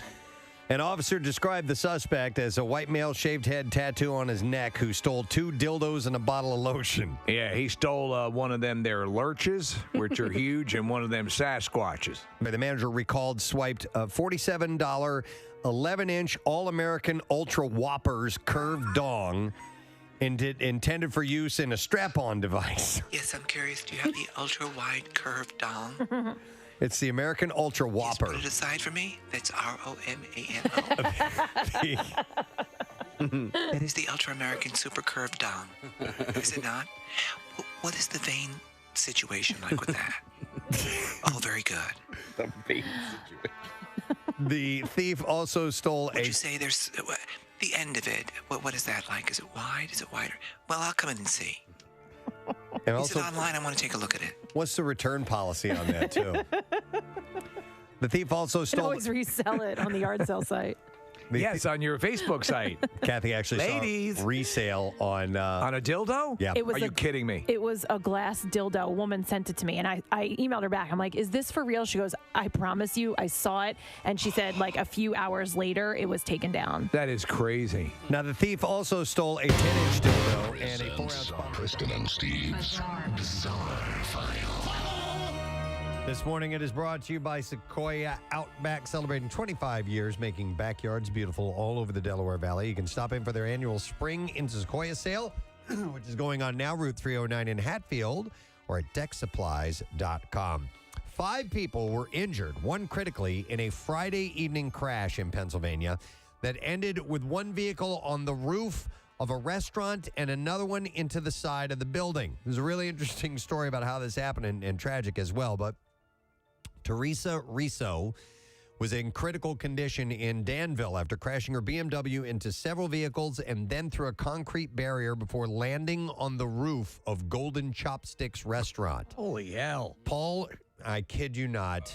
Go ahead. Paul Shart Yes. was at Island Optical when he heard a loud commotion and looked out the window. He said, I was looking at a pair of glasses and I heard a crash. These look nice. And I looked out and I saw 2 tires coming down the highway. Oh, my God. Seconds later, Shart said that he heard another crash and saw a telephone pole fall. He, along with a state trooper, left the store to check out what was happening and saw a minivan had crashed into the side of the nearby Golden Chopsticks restaurant. Someone spied another vehicle on top of the restaurant's roof. 2 people in the van, a man and a woman, got out of the vehicle, dazed but able to walk away. The unidentified trooper rushed to the roof and retrieved a small female child about 1.5 years old from the car. The child appeared uninjured. Now, first responders admitted CPR to the driver of the vehicle, who was identified as Riso. Minutes before, an officer was investigating a report of a reckless driver when he came upon a vehicle that had been struck. So police were able to determine that Risso was traveling south when she struck a vehicle and then hit a pickup truck. She continued to drive south, crossing over into the northbound lane into a telephone pole. Her vehicle traveled through the parking lot of the post office, hit a concrete barrier, struck a van parked at the Golden Chopsticks restaurant that was occupied by a couple. The force of the crash caused Risso's engine to disengage, and the engine flew out and struck the restaurant as her vehicle catapulted up onto the roof. So the engine blew out of the car. Yes. And went into the restaurant, and then the car ended up on top of the... And we're looking at video footage of this. This It's is insane. unreal. Yep. So in all, 5 vehicles occupied by 10 people were involved in the incident. The 4 other people, including a Golden Chopsticks worker, were in satisfactory condition on Friday night. Police are still working to determine why she was traveling in such a reckless manner. Pretty wild story. All from an eyewitness named Shart, who checked in on that. Wow. All right. There it is. An elderly woman from Florida is accused of pickpocketing strangers by pretending she knew them while giving them a hug and swiping their credit cards and wallets. An elderly woman, huh? Kathy Stevens, nicknamed the Hugging Bandit by police, is held in the Pinellas County Jail on more than a dozen charges from the Clearwater Police Department and other law enforcement agencies across Tampa Bay. No, just hold me a little longer. Stevens allegedly targeted older men and would approach them outside of stores, and she would act like she knew the men, give them an unwanted hug, and then steal their items from the He looked pockets. exactly like one of my son's friends. In one October incident, Stevens allegedly walked up to a victim, gave the victim a hug while reaching into the back pants pocket. The victim told the sheriff's office that after a strange encounter, the victim noticed a credit card was missing from their wallet. The victim had just used the card and said that it was in a position in the wallet which could have been easily accessible. Very slick. And the sheriff's office said Stevens allegedly spent nearly $1,000 on that particular stolen card. Stevens is connected to at least 4 incidents in the Clearwater area, but that was her MO. I'm addicted to laser tag. All right. How messed up is this story? I have 2 messed up stories here for you. The octogenarian suspect in a grisly Brooklyn murder shopped at a 99-cent store with her victim's dismembered leg tucked away in her electric wheelchair, police said on Friday. So we have an old pickpocket and an old psycho. So she is with this dismembered leg doing her shopping. Okay. Where was the leg kept? The leg of victim Susan Layden, cut off from the knee down, was captured on surveillance video when her accused killer, Harvey Marcelin, stood up from the wheelchair while inside the store. Marcelin, an 83-year-old transgender woman, was arrested March 4th after she was identified as the person who ditched Layden's headless, limbless torso in a shopping cart at Atlantic and Pennsylvania Avenues in East New York. Why did she keep the leg? The NYPD says that Layden's head was found inside Marcelin's home. The NYPD was able to piece together Marcelin's movements around the time of this killing. On February 27th, Marcelin was seen entering her apartment building with a shopping cart in which Layden was later found. She and another woman went to the Home Depot in Manhattan, bought a Sawzall reciprocating electric saw, plastic bags, and cleaning liquids. Oh, come on. The other woman, who has not identified cops, has not been charged. Cops say that Marcelin was captured on video March 2nd, leaving her apartment building with a bag allegedly containing Layden's body parts. Essig said that there was blood splatter and several trash bags at the killer's apartment. The suspect previously killed 2 other women, dumping the body of one victim in plastic bags in Central Park in 1985 and was released on parole in 2019. Went right back to doing it again. Layden lived for 8 months at the Stonewall House Development for Elderly LGBTQ People and was an active supporter of LGBTQ causes. Marcelin, who is 6 feet tall, weighs 125 pounds, had known Layden for at least 2 years after meeting on social media. That's gruesome. Wow. And then you're shopping. Honestly, if you're at the register and someone's bringing all that stuff up to you, like vivisection for dummies and all that, you're going to be like, wouldn't you think twice about? I mean, you got to sell it to them. It's Home Depot, dude. Jesus. If you're doing work, you might have plastic tarps that you need to lay down as God well. almighty. So in hindsight, it makes sense. Yeah. But no, as they're buying this stuff, I don't think so. But listen, that is not the only dismemberment story I have this morning. You'll have to get the next one in the next bizarre file, which we will get to a little bit later on. We're going to take a break. We're going to come back in a moment. We're going to have some live music. We're going to whip a 180 here. Absolutely. And we'll get some music from some middle school students. And don't forget, we also have Murr on the program from Impractical Jokers as well. Stay there. We'll be right back. Preston and Steve on 93.3 WMMR. Are you an MMR VIP? Sign up for free at WMMR.com for access to VIP contests, special deals, and to be the first to know about important stuff. It's like having an MMR backstage pass without having to do something nasty to get it.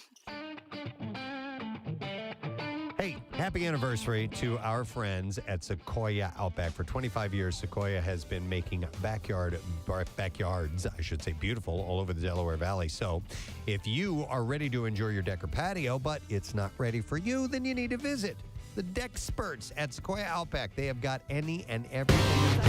Bound jetliner that encountered severe turbulence on Saturday. In video taken by Los Angeles area ophthalmologist Evan Fang, the captain can be heard saying, "Ladies and gentlemen, this is your captain. We really apologize for the unexpected bump. We were expecting some light turbulence." We're gonna die! We are gonna die! I didn't need to become a pilot! I'm good at math! Wow. I had career options and here I am gonna die with you losers! Wow. No, he said it was just unexpected. totally unexpected. A few minutes ago, I made some statements that were absolutely inappropriate, and Apologize. I sincerely apologize. We asked our captain to make an assessment, make sure everybody is okay. Again, we sincerely apologize. We don't anticipate any more of that. We want to make sure, as always, that you keep your seatbelt fastened. Always, man. Listen, I flew a lot on our vacation. We took several flights, and unfortunately, I've drilled it into my kid's head. I'm like, you keep that seatbelt on, no matter. You never know. I mean, it could be, it could just be a sudden, quick drop of a few feet, and boom, you hit your head on the ceiling. It doesn't take much. Well, that's what this was. Yeah. I've seen the stewardess on one flight. I clearly remember she actually held on to the two seats and her feet lifted off the ground. I'm like, it's always when they're not putting that up for the hell of it. Nope. Fang shot the footage taken inside. Thank you, Fang. American Flight 759, just after the plane shook and dropped in extreme turbulence. Handed the camera to Uncle Fester. I actually had a friend in college named Fang. Flight attendants had just started serving drinks and people, beverages, and anything that was loose in the cabin went flying. 3 passengers and 7 crew members were injured. 2 flight attendants were the first to be treated by doctors on board. One suffered a dislocated shoulder, and the other had fallen and hit her head and shoulder. Wow. Dr. Fang says that he worked with 2 other doctors to make sure that there were no major injuries. Dr. Fang. Yes. Cousin, it was okay, though. Yeah, nothing. Nothing ended up happening. Wow. They made sure that there were no... I would like some of my potion, please. The grog going back with the steam coming out of it. Right. This is for you, Mr. Fang. They made sure that there were no major injuries and that the injured were stabilized. Just the way I like it. We're going to get through this. No. First day back, man. We got to have some fun. I got it. FAA officials say the flight crew reported severe turbulence while flying over the North Atlantic Ocean. The flight had taken off from Athens, Greece. According to the polling website, Ranker, there's some good polls on there. Yeah. Yes. I'll check it out from time to time. Better than state slogans, right? We found out? Yes. But they have come up with the sexiest accent in the world. Is it different for men and women? You know what? I was trying to figure that out. I didn't see anything about gender So it's just one. breakdown. So, yeah. Okay. Because I think it might make a difference between men and women. Yeah. It's in general, The accent that I find, one of the accents I find sexiest is... not so. I wouldn't see it being so for men, but women. I find this accent sexy. So anyhow, all right. What do you find, Kathy? Is there a certain accent that you find attractive if you hear it? Man. That's just kind of like ooh. You know what? I like them all. Like I do like Australian. I like you know like that. It's sort of very. To me, it always seems difficult to be Australian and talks like if you talk like us, it'd be a lot easier. And then maybe an Italian man speaking English with his, Yes. with Penis his Italian out. accent. No, not with his penis out. Hey, take a look at this. It's a Johnson. It's right there for you to touch, eh? According to this website, number one sexiest accent in the world is the Irish accent. Oh, wow. I love a British accent as well. So in that general area, British, Scottish, Irish, though there is certainly distinct differences. I'll tell you what. I have a few friends that are Irish from Ireland, and sometimes it is hard to understand what they're saying. Oh my Well, God, we were just listening to Sinead O'Connor. Yeah. And obviously she was in a desperate state when we were listening to her audio back and trying to determine what she was saying. But while talking to these guys, sometimes there's a pause in the conversation as my mind is trying to process what they. I'm like, okay, all right, yes. The answer is yes. Yeah. Okay. No, I know what you mean. Yeah, and there are especially flying squirrels in the Poconos. I'm sorry, I wasn't listening. What were you saying? the second sexiest is a Spanish accent. Yeah. I like that. I almost said Spanish. Now, too. I don't know if that means Latino. My Spanish professor in college, I love the way she talked when she spoke English because she was from Madrid, but she had an English accent because she had learned her. Was it sexy? Oh, yeah. Oh, yeah. Oh, dear God. Ooh, your gym shorts are muy bueno. Nick, I have a question Did for you you. just come from playing one of your sports? I love the little boy sweat on you. Sounds kind of manly. You look like a little girl. In your little diving shorts with your not yet formed body hair. But actually, I wouldn't mind hearing from people who do have accents. It might be transplants or have never been able to shake that accent. Give me your sexiest accent, right? Give us a call at 215-263-WMMR, and let's hear you speak a little bit, and let's see how that sounds, and especially if there's any Scottish ladies listening. I want to hear that. Or Spanish. Preston, I'm sitting here on my speaker when you talk. It's vibrating my lady bit. So the third place, so you have Irish is first, according to Ranker, sexiest accent in the world. Irish is first, followed by Spanish, then Aussies, Kathy. So Okay. the Australians, and then Italians. So that's right where you lie. Yeah. Oh, you're betting 1,000. In sixth place is the former champion, the French accent. And so like Sebastian Letou, who used to come in here. He has the very, very pronounced French accent. And would you find that For me, not as much as Okay. the others. Yeah. all right? I'm going to make a pee-pee in the bed. Right after that, in seventh place is the Swedish accent, where I just got back from Sweden. And we think of it very much like, very lyrical. In fact, I couldn't really give you a good representation of what There are subtleties. It's more like, right. It's a lot like that. Yeah, exactly. In casual conversation,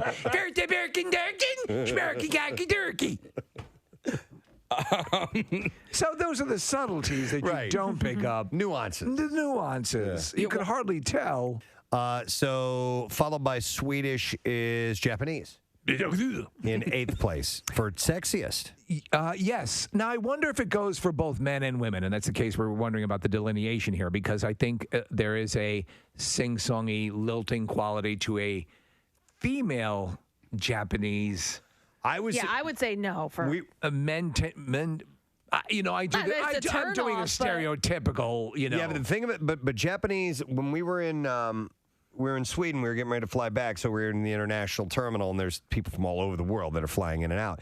And a group of Japanese came by and very loud. Yes. Very loud speaking. They were just having casual conversation. The language itself is just very brash. Yeah. And it sounds almost like they're being rude to each Like other. they're arguing Yeah. about something, and they're just having regular conversation. Yeah, So that I wouldn't find- It's like, hey, a Cinnabon. and yeah, that's what they're saying. Hungry? And a lot of and they're they're pausing their our version of and stuff like that is like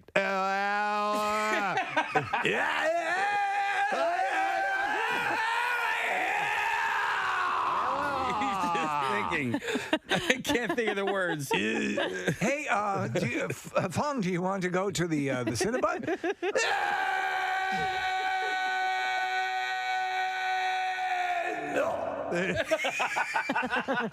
Well, where do you want to go?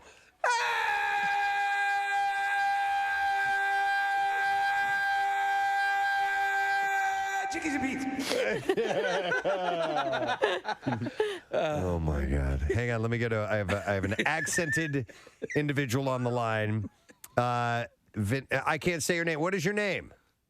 Vincenza. Vincenza. Oh my God! Right there, right there. Okay, and tell us a little bit about yourself so we can hear some of your accent. Where are you from? What do you do? Stuff like that.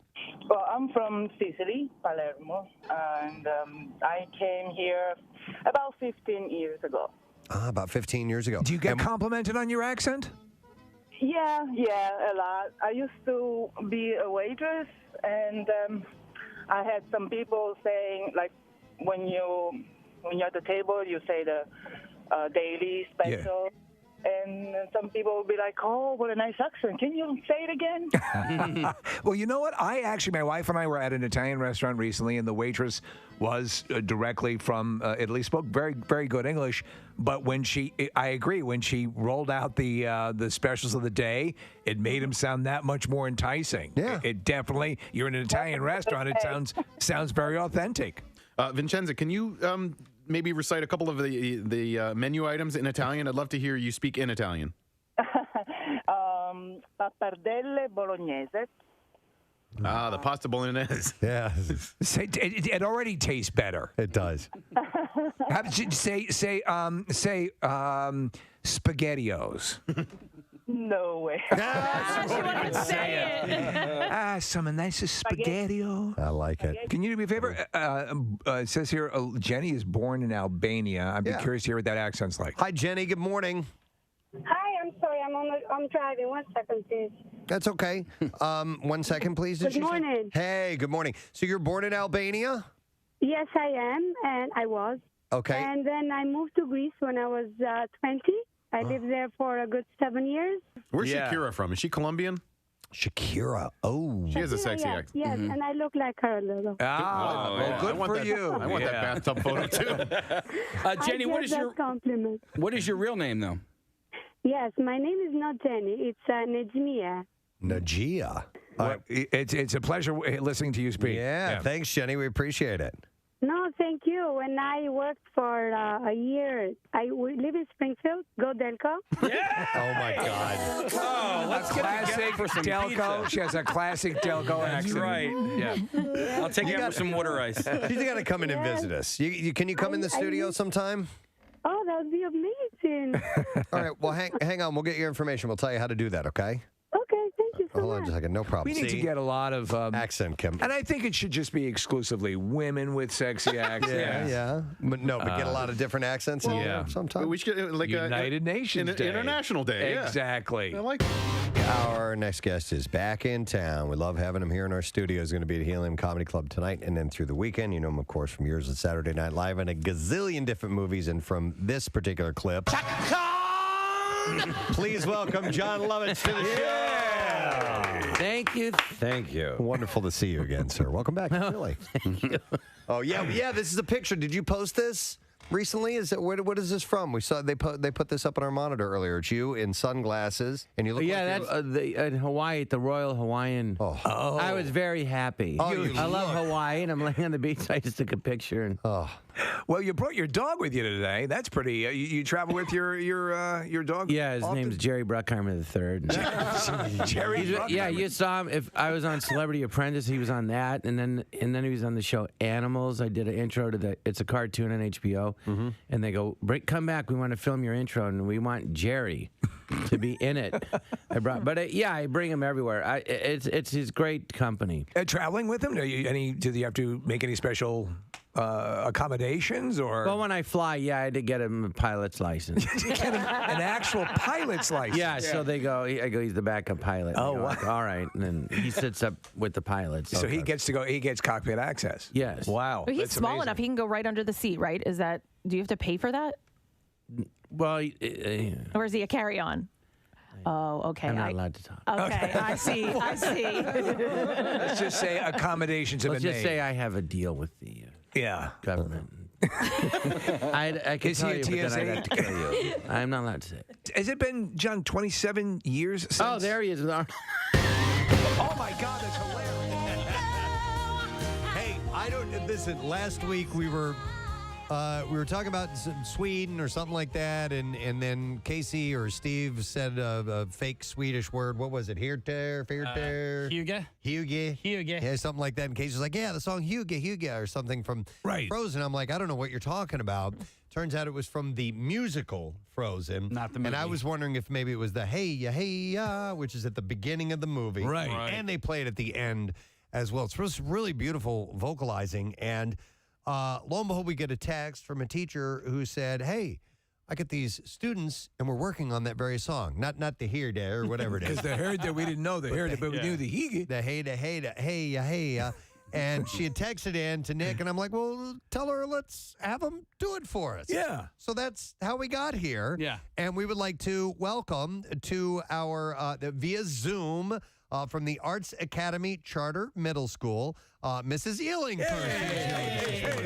Ms. Ealing, good morning. Good morning. So, number one, thank you for listening, and thanks for setting this up, by the way. I see you have, I think, 9 kids. Is this the full choir, or is this just a little portion of the choir that we have here? This is all but 2 of my 8th grade ensemble. We have some that are virtual today that are on the computer behind you, but this is pretty much it. Awesome. And can you name all the kids before we get some music from them, please? Sure can. Starting in the back, we have Carl, and then moving forward, we have Devin, Nina, Janaya, Ava, Jada, and then starting all the way over there on the other side, we have Angel, Yafa, and Aliza. Very nice. Nice. And so you guys were working on this song, and you heard us talking about it? Yeah, actually, we've been working on this song since January, and our school nurse, who listens to your station, heard you guys talking about it, and she knew that we were singing it, so she decided to shoot a text and set this all up for us. Awesome. Very cool. Okay. All right. So is this for eventually a concert that you guys will be having, or is this just regular class stuff? Sure is, for our spring concert, in which we will have a special appearance by Elsa on stage with us. How about that? I thought she was animated, but it's No, she's a real deal, I didn't know man. that. Yeah, wow. And she's actually an X-Man. A lot of people Is don't she know that really? well, she's got the power. yeah, right. You know, so, all right. Well, listen. Well, this is really cool. So this is a and was I correct? Is the name of the song Hey Ya, or what's the actual title of it? That's super close. It's actually called Welly. What is it? It's called what? Welly. Vuelie. Welly. Oh, okay. I All right. didn't know. So it's not even hey at all. Yeah. It's what the hey. I guess so. All right. Well, listen. We're ready to be blown away. If you guys are ready to sing. You ready? We sure are. All right. I want to check this out. So this is the Arts Academy Charter Middle School 8th grade vocalists. 1, 2, 3, 4. Na na na hey ya na ya na hey ya na ya oh na hey oh na hey ya na hey ya hey ya oh hey oh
Wow. Man, that is Mrs. Illing, that's not easy. That is a difficult vocal part, is it not?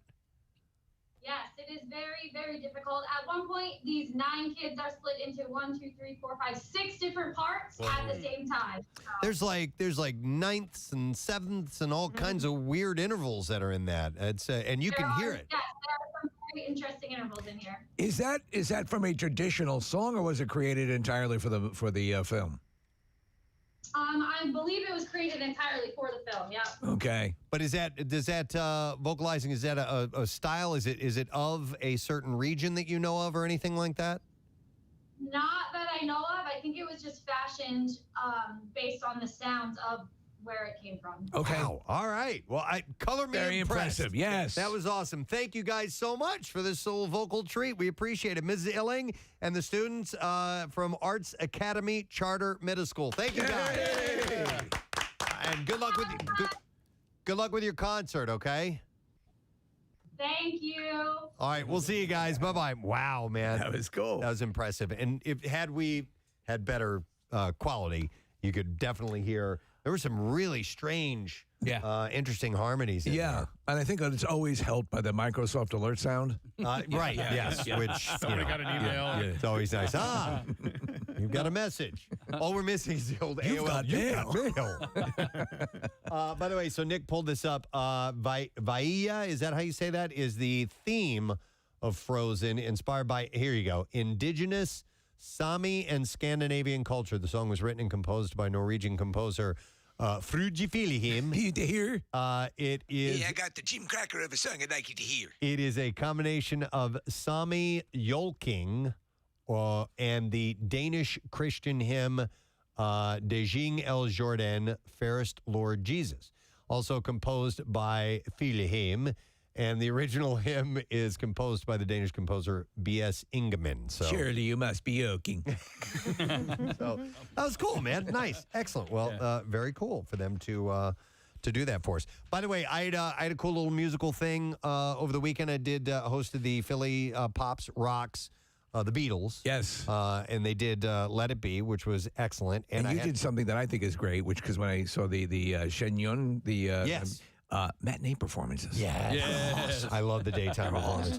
But real quick, I wanted to give some love because I was standing just off of the stage, and the stage manager said, you can poke your head out there and take a look if you want to. I'm like, okay. So the musicians are all just kind of warming up. And I leaned in to the 2 closest musicians to me, and there were these 2 ladies that were playing violin, and I just kind of I turned on my camera and I started filming them, and I just wanted to get a candid shot of them. A feel for it, practicing, and they kind of felt me over their shoulder, a presence over their shoulder, and turned around, and one of them goes, "Oh, it's Preston! Preston and Steve!" Oh, no kidding. Man, I was like, "No way!" These world-class musicians here, and they listen to the Preston and Steve show. So it was Alexandra and Julie. Did they launch into some Rush for you? They did not launch any Rush, but they complimented my drumming. Alexandra has seen me play drums before, and I was looking at the music, and on the opening, it was a very complex piece. And on the opening page, I saw these groupings called septuplets, which are it's an odd grouping, and it's really hard to play those.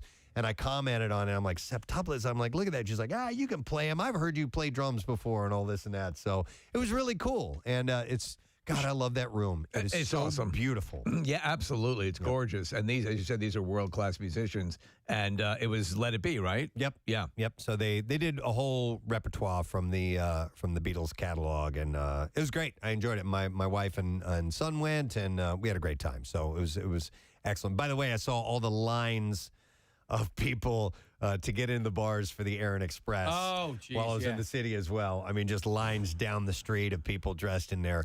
I guess you don't need to wait till St. Patrick's Day anymore. In fact, no one does. Yeah. So what happens is, and I've known for years, like, when we were in Manayunk, The actual St. Patrick's Day celebration itself has been supplanted by the weekend that's chosen or weekends. It's usually, I think, the weekend before and weekend after. As the Aaron right? Express. Which, you know what, makes sense. Do it on the weekend, man. Yep. You know what? It's easier for everybody. Go ahead. Rock on. It's crazy. Yeah. So, but anyhow, that was kind of interesting. Yes. And can I just say hi to somebody? So I was traveling on the Northeast Extension over the weekend, and Jace wanted snacks. So we stopped at the Allentown rest stop, and I ran into Mike, who's a truck driver, listens to the show all the time. He drives up and down the Northeast Extension, he said, every day. So I just want to say hi to Mike. Thanks for stopping me. Thanks for saying hi. It was a really nice guy. Did you say he wanted a shout out, Kathy? Sure, why not? Hey, so I got this email. This is great. I wanted to read this along to you for those of you who may be looking to win prizes from WMMR. And it leads off by saying cheese and crackers, which is a Casey thing from time to time. And it says, hey, it's been 2 weeks since I was the third caller and spoke with all of you to reveal the word of the week. Little did I know that the word bat would bring so much excitement. So this is the trip that Christine won to head to New York for the premiere of The Batman. Yes. And so I love hearing about this because a lot of times the winners come and go, and we never really hear feedback on how it was. Right. We'd love to know. And so just to let you know, it's some of these things that we give away is pretty badass. So she said, I just wanted to thank you all for that extremely thrilling prize. So on the surface, it sounds like, you go up to New York, you see the movie. You stay overnight and you come home and that's it. I go. So she says, while we had experienced a few bumps in the road and low blood sugar fought me all day, my youngest son and I had an amazing experience and could not be more thankful. The movie was great. My oldest and youngest sons have already seen it twice since the March 1st premiere. The star appearances at the movie before it began was crazy enough, but that after party was off the hook. I didn't even know there was an after party connected. And so did she mention who was there? I think everybody was there. I think she posted a picture, and it's like the cast of the movie was there at this screening. How crazy is that? She said so the after party was off the hook. We had no idea that we would be part of such a star-studded event, and we're so grateful to have been included. We could never have dreamt that we would be in the company of all those incredible stars and actually walking amongst them. So maybe the stars were at the after party. Well, it's probably the case. So again, you're right. A lot of times these things are. I mean, they're pulling out all the stops to make sure that they wow the people who attend this because they're setting this up to be given away as promotional gifts or prizes, I should say. And so she says, "Thank you, WMMR, for all of that. I'm still pinching myself. Stay safe and be well." And that is from Christine Reese. Pretty awesome. I thought that was great. So I just wanted to share that and pass that along to you. By the way, we can't win things like that. No, we can't. Never. It just does not happen.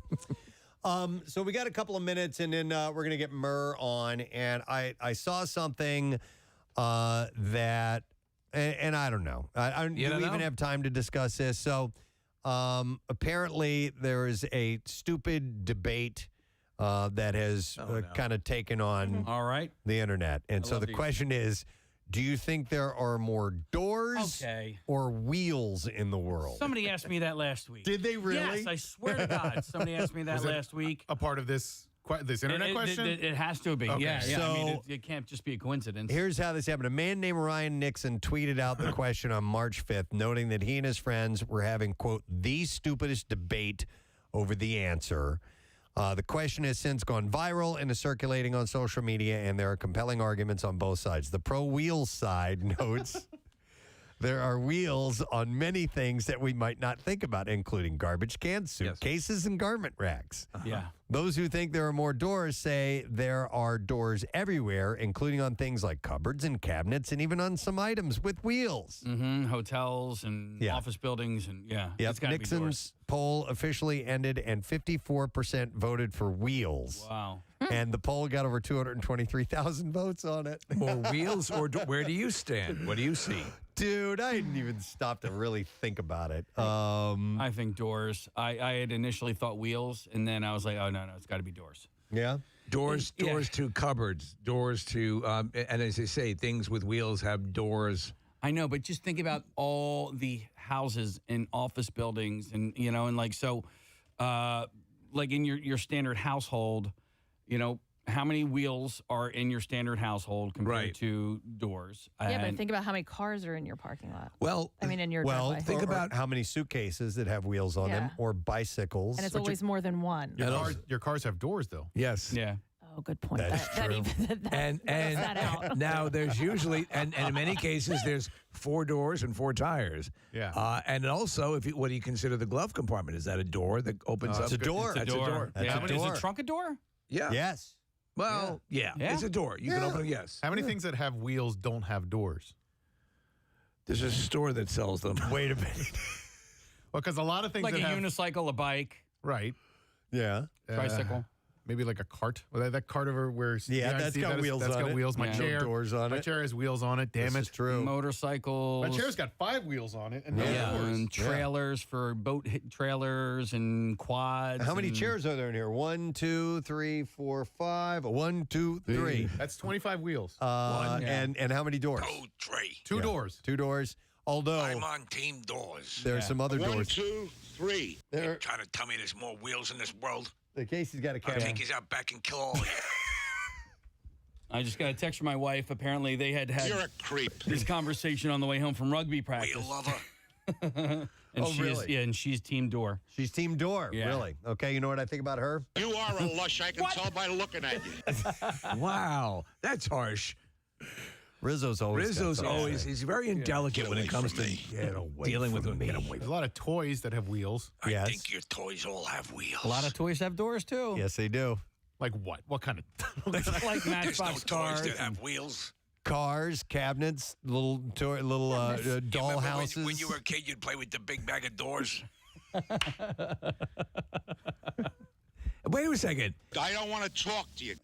Is a door that has a doorknob, is a doorknob wheel-ish? Or does No, it? I wouldn't call that a Okay. wheel. All I right. think that's, and I was thinking about the hinges too. Right. And that wouldn't, no. Yeah. That wouldn't Because count we're as a wheel. in, but the trunk is, I would call that a door of a manner. Vacuum cleaners have wheels on them. They do. Not one Some have little doors. roller wheels. Yeah, they do. A vacuum cleaner doesn't have a door. Yes, it does. What do you Sometimes think? a little flap when you open it to clean it You up. have to clean out the bag. No! Get out of town! Well, we got to look at what the definition of a door is, and if it's if it fits- not vacuum cleaner. Do you just drag your vacuum cleaner around without the wheels on the If it's floor? got a zipper, it doesn't have a door. All right, A hinge? Go ahead, Case. There it is. A hinge sliding or revolving barrier at the entrance to a building, room, or vehicle, or in the framework of a cupboard. Yeah, so the vacuum isn't in there. I'd count it Shopping as a- cart, 4 wheels, not 1 door. Some have doors. the shopping carts that looks like a car. That has a car. I'll give you that one. Also, what do you think that little thing is so you can put the shopping carts like all together? That's not a door. That's a flap. Yeah, It's a that- flap. It's not quite. we're going to have to surrender that case. I would have been with you on a certain level, but I think the wheelers, if I may call them, wheelers. the scumbags. No, I'll say this is that they're probably right. That's not a door technically. And by the way, Christine, hang on the line. We're going to get to your call in just a minute. It has nothing to do with this, but I do want to continue this for a moment. So yes, I think that's a stupid debate, but one that is so much fun talking about. So if you stop and think, since the dawn of time, because earlier Which came on, first, the wheel or the door? right? I don't remember a lot of doors on caves, right? But I know they were using wheels eventually, right? And they would have if you had open huts, you wouldn't have like French doors on a grass hut. Sliding glass, maybe. Right? Yeah, I don't know. Yeah, it's out by the pergola. Yeah. So, but apparently, it nudged a little bit more for wheels than doors. But Casey, you're not King Door. I am King Door. King Door! I am King Door. Yes. Not King Door. I meant to say, ladies and gentlemen, Team Door. King Door.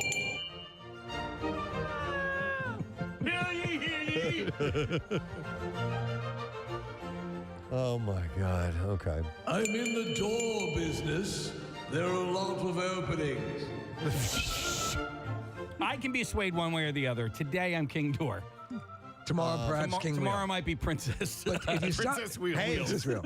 somebody pointed out that most drawers have wheels on them. It's true, They have that makes them little roll in and wheels out. To, Yeah. to roll in and out. Oh, So that's you a got to good count point. all those. I think this would have to be predicated on the specificity of wheel. So is it a roll? Is a roller a wheel? I would think so. Yeah. I would call that a wheel. Well, look at us. We're all cavalier about know. the slap on a cart. Throwing them Sliding all over the doors place. have wheels, which is a good point. Yeah. And sliding wheels have doors. Sliding wheels have doors. I don't know if I can. I can't. No, I it probably doesn't can't hold think up of under scrutiny. I don't know if this is a legit or not, but I'm going to read it anyway. This person says they're an engineer. There are more doors in Manhattan than all the wheels and doors in Wisconsin, Missouri, and Kansas put together. Well, that seems a little too specific to not. I would buy that. Yeah. If you're going to do it, even if you're going to pass some fraudulent information, that's pretty convincing. Once you get specific. What is something that we would be surprised to find out has wheels on it? Vaginas. Oh, my God. That would surprise me. It Like, would surprise in all my me. encounters Yes. with, I never noticed. Never once have I seen a wheel. Are these wheels? My eyes are closed a lot of times, so it didn't want to. So I don't know. But I wonder why I heard spokes. yeah. You put a baseball card in it.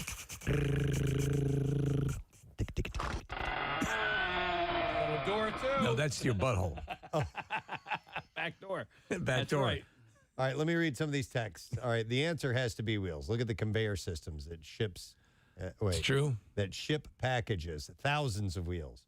Well, yeah. So if you're taking that concept of the roller as a wheel, and you think of vast, like look at like an Amazon distribution center with those almost miles of conveyor belt all running over wheels. But think about all the delivery vehicles they have, all with wheels as well, and doors. Think too. about Delivering the group, the doors. Yeah. How many members were in that? There were 4 members. Right. in the So doors. add that to the door list. Yeah. How many members are the wheels? Yeah. Well, none. Steelers wheel. That's one. That's just one wheel. Right. One versus the measly doors. wheel to 4 doors.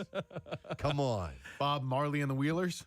No, No, now no, you're all just right. being goofy. Yeah. All right. So hang on, no door. Let me see. Wheels on the bottom of shoes. Oh, like wheelies. Like wheelies. Yeah, true. Or rollerblades. Listen, people are just throwing random things out there. Dishwasher racks.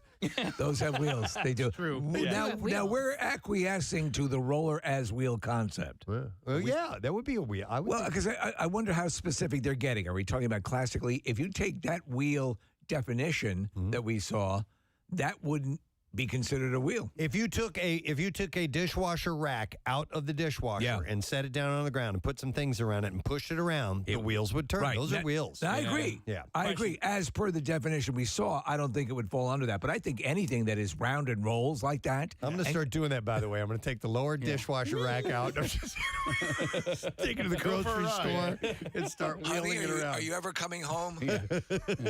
Question is: I invented something. Are there any lids that you would consider to be a door? Like, would a lid for a cooler? Would you consider that to be a door? I would So- consider on it a to hinge. be a door. Yeah. Well, because many are double hinged and open and closed. And if you put it on the side and put your GI Joes out front, it would look like their apartment. I rest Yeah. my case. Even if you can't, you can't get into it without opening the door. That's right. To get in. Could You one? say open the door of the No, cooler. I would say lid, Open but the I would lid. think. But that if it's on its side, it becomes a door. definition-wise, it's a door. I think anything you can put a welcome mat in front of becomes a door. Right? This is so. I mean, you stupid. don't change your tires, but it's still a wheel. You can't tune a know? fish. Yes, you can tune a You piano. can tune a piano, though. Pianos have doors. And you can pick your friend's nose if you really want to. They probably won't be happy. Pianos have doors and wheels. I rest my case. Yes, they do. You're right. Now- I rest my case. Now it's Say the that every lid. time, yeah. Now even the bench is a door. Yeah. The piano because bench, open you it put up your and sheet music put there. your music in there. Yeah. There's lots of doors on pianos. A grand piano has a door that opens up. That's right. Yeah. How about that? Do they have screen doors on pianos? So the bugs don't get in. Exactly. Yeah, but piano's got wheels on the bottom. Yeah. They do. Well, you Okay, said that. I said that. Yeah, I Yeah. rest my case. How many times are you going to rest? Listen, Many times. I'm it's tired. Steelers wheel. Let's remember that. Yes. Somebody texts in and says Lego makes 870,000 tires each day. Makes 870,000 wheels each day. How many doors? That's a good question because 871,000. they make doors. That's right. They make doors for some of their. They sure do. Their pieces. Oh. I think again, this comes down to the context of the definition for each. Somebody texts in and says sometimes doors have little doors, like in The Wizard of Oz. It's true. Or in Willy Wonka. Like little doors. Yeah. Doors. Oh, yeah. Doors that have doors. Yeah. Cat Ooh, doors. That's a band name. Doors with doors. Doors with doors. Cat Yeah. doors. Do you like? What about like farm door, like the split doors? Oh, does that count as one door or two? Well, I'm going to call it two because they're two separate doors. Yeah. Yes. You mean where the top and bottom open? Yes, I have in our main point of front door. those? So that I guess For in your days animals? of yore. So you could also open it up and let air circulate through more, an open air thing. Because if you have very tall animals, they could just step over. I'm curious what their function is. So you could put your pies up to cool. Right. That's couldn't help but smell those blueberry pie out there on your split door. All right. Is a gear a wheel? My dearest wife, I just bought a split door. It has wheels on it.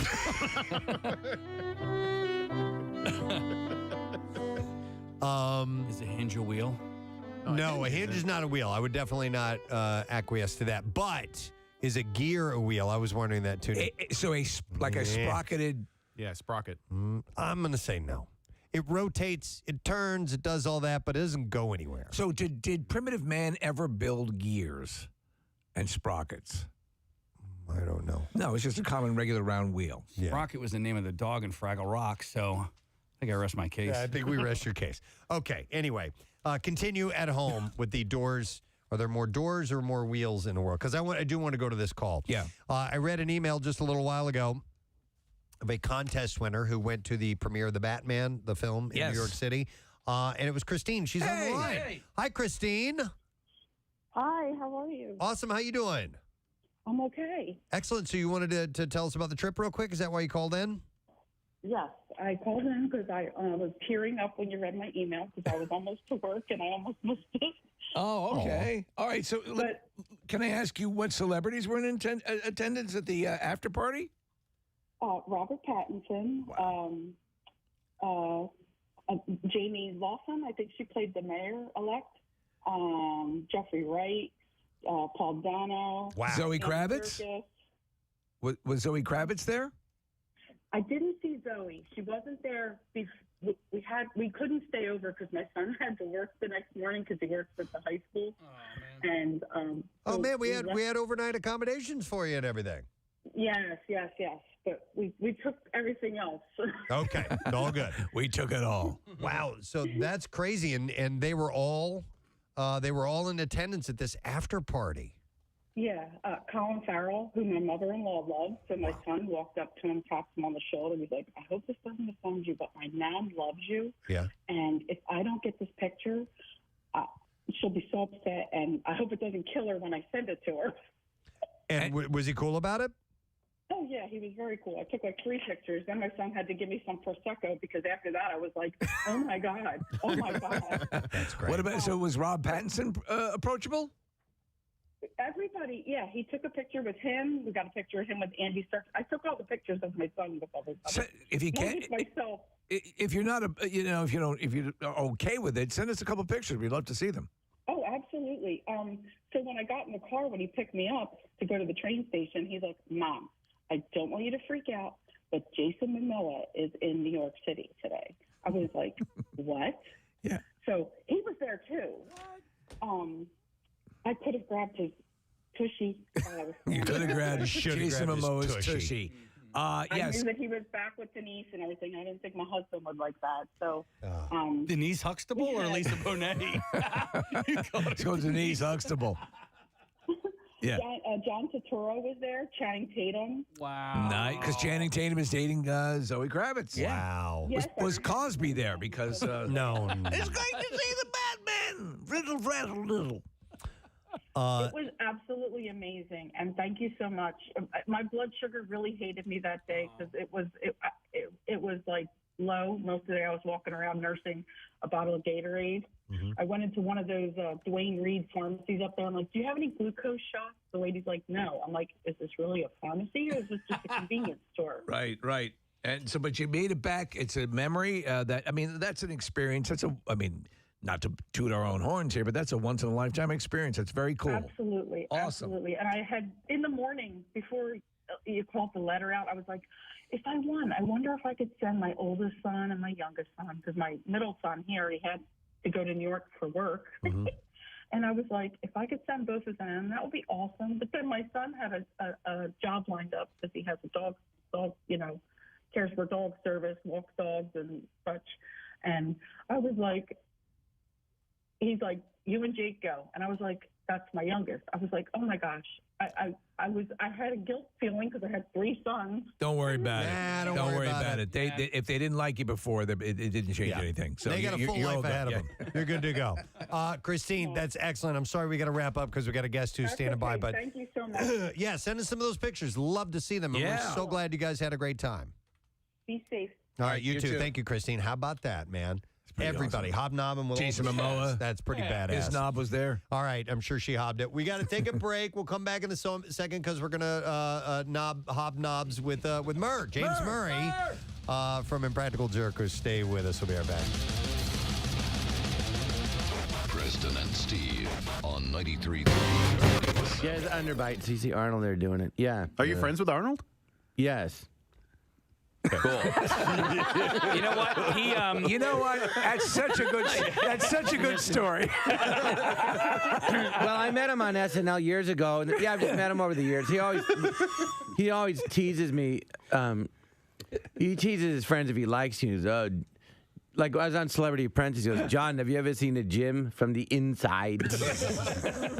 So athletics and the world of sports, you worked with Conor McGregor on a project? It was it was like 4 like sketches, right, to sell this horse race called Pegasus. It was in Florida. And it was like the richest purse ever in the history of horse racing, like $12 million.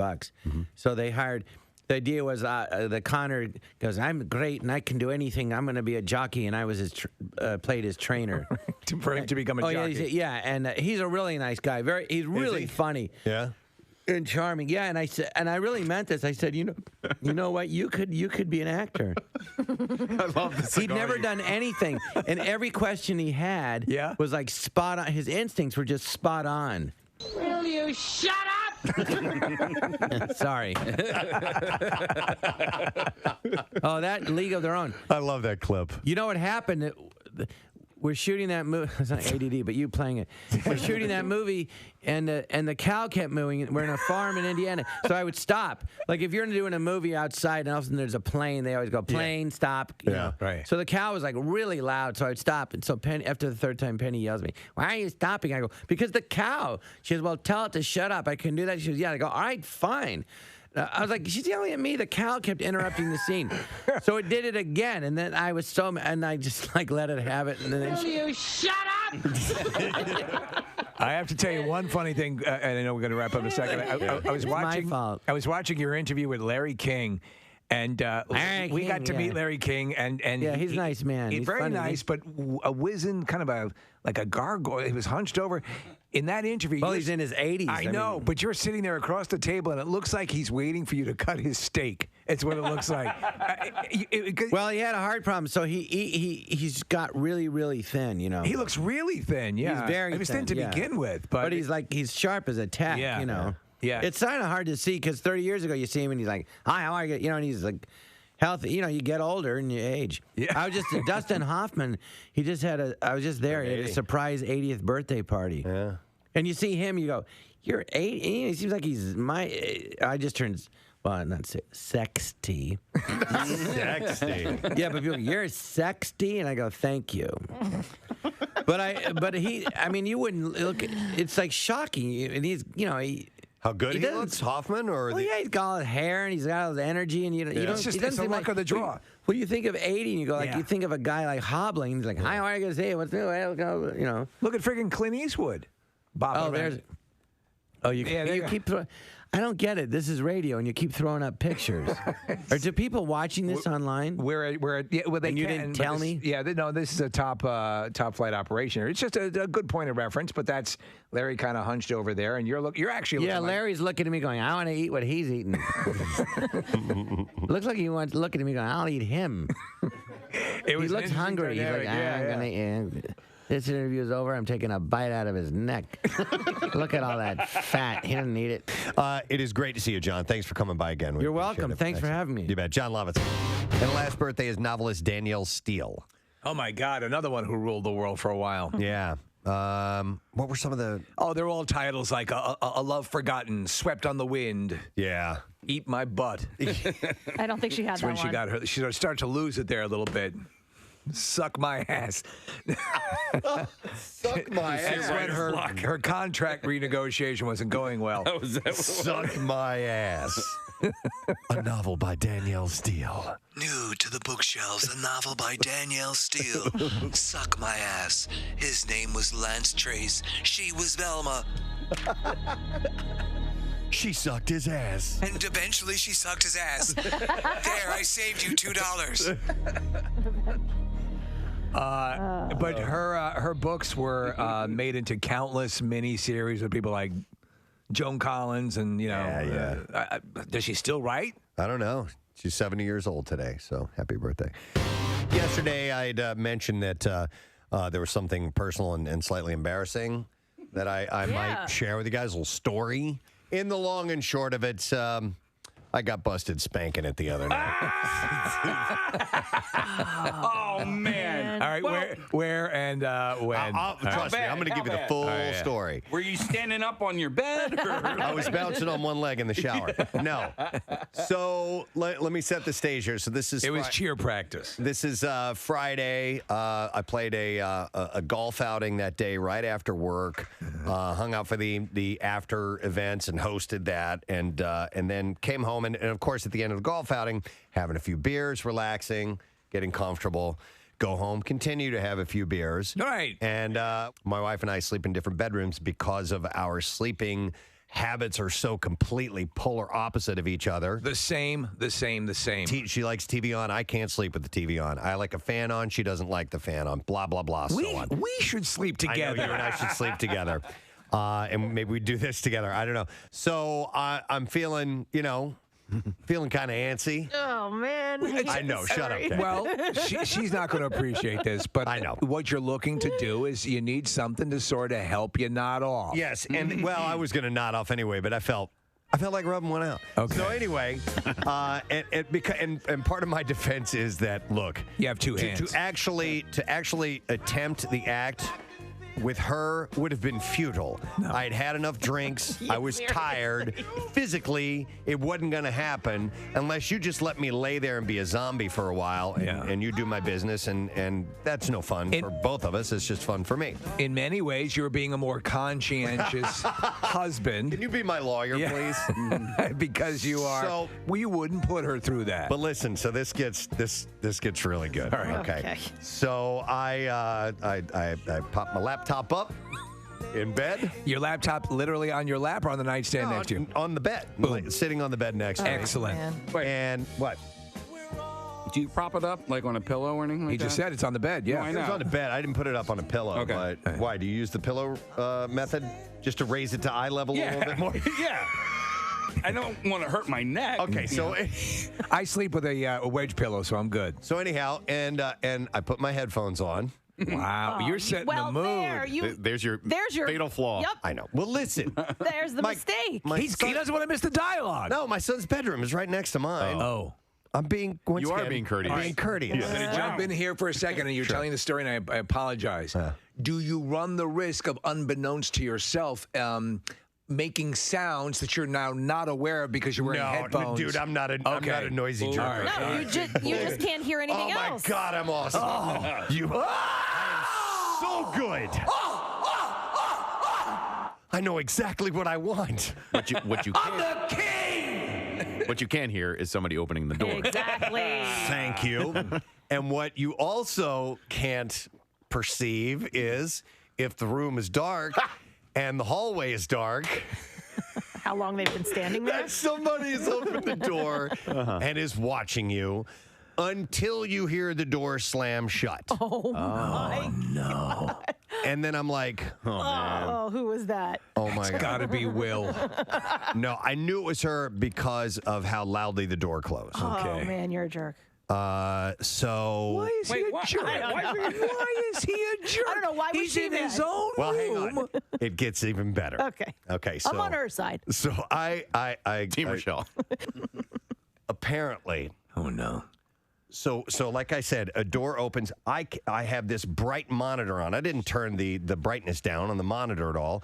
So it's blinding me, essentially. I can't see anything. When you have a bright light source in a dark room. makes everything around darker. Apparently, the whole family. I guess I had sensed maybe something in the room was going on, and I locked eyes with my wife. Oh, wow. Unbeknownst to me, I guess I looked towards the door, and I didn't slow down for a second.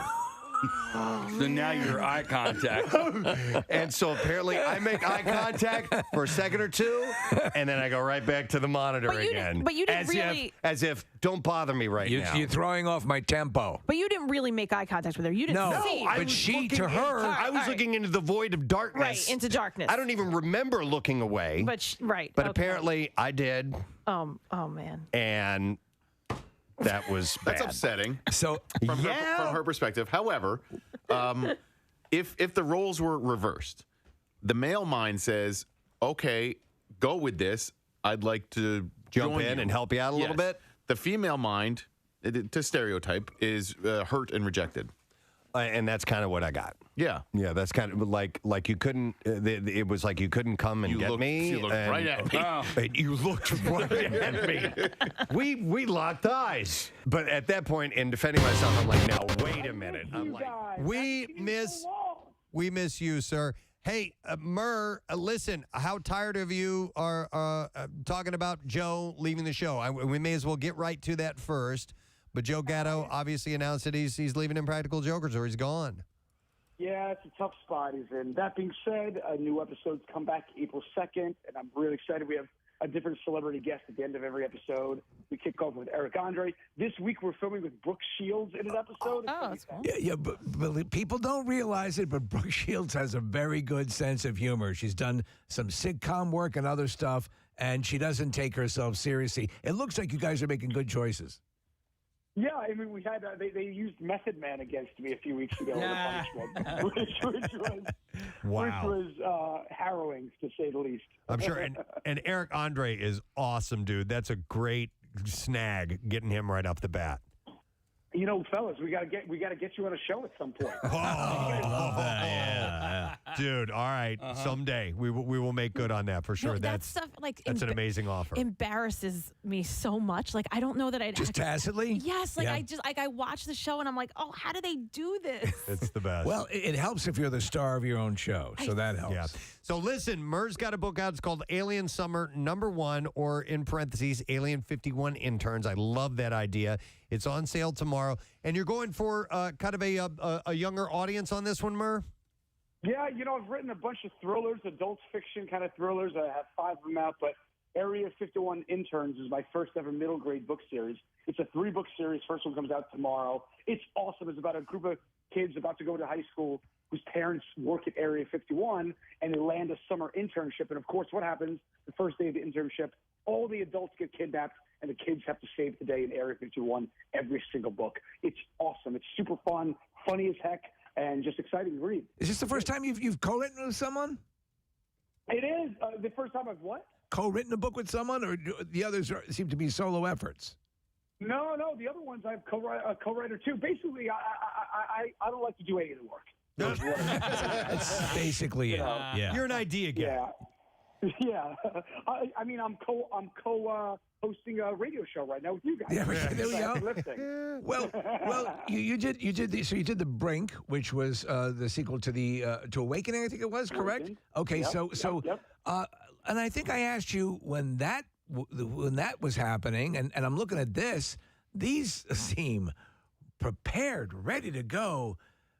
Series, TV series, or limited series, or a movie at least. I mean, and you with your weight and the pull that you have, I have to imagine is something you're entertaining or are getting underway, because these just scream for screen interpretations. We are actually developing Area 51 Interns as a live-action kids TV series right now. There you go. With a great company called 9 Story Media. Nice. Hey, when do you when you get these? Do you have like loads of ideas that you have to write down, Murr, and then kind of parse out which ones might have some legs to them? Can I tell you what I do every night? Yeah. So I wake up like, as you get older, your bladder sucks, right? So I wake up like 3-4 times a night to pee, and I'm groggy, and I grab my phone to see in the dark, and I'll inevitably remember a dream I had, and so I record audio messages to myself of my dreams, and they're crazy.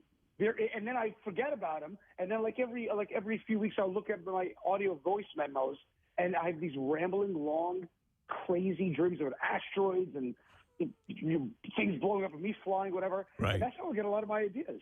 Wow.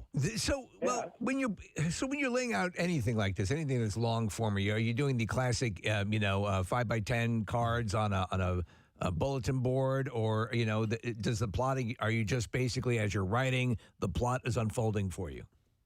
No, we do plan it out chapter by chapter. We don't do the index card kind of dry erase board kind of idea, but we do. We fax the ideas back and forth. Okay. It's just much more efficient.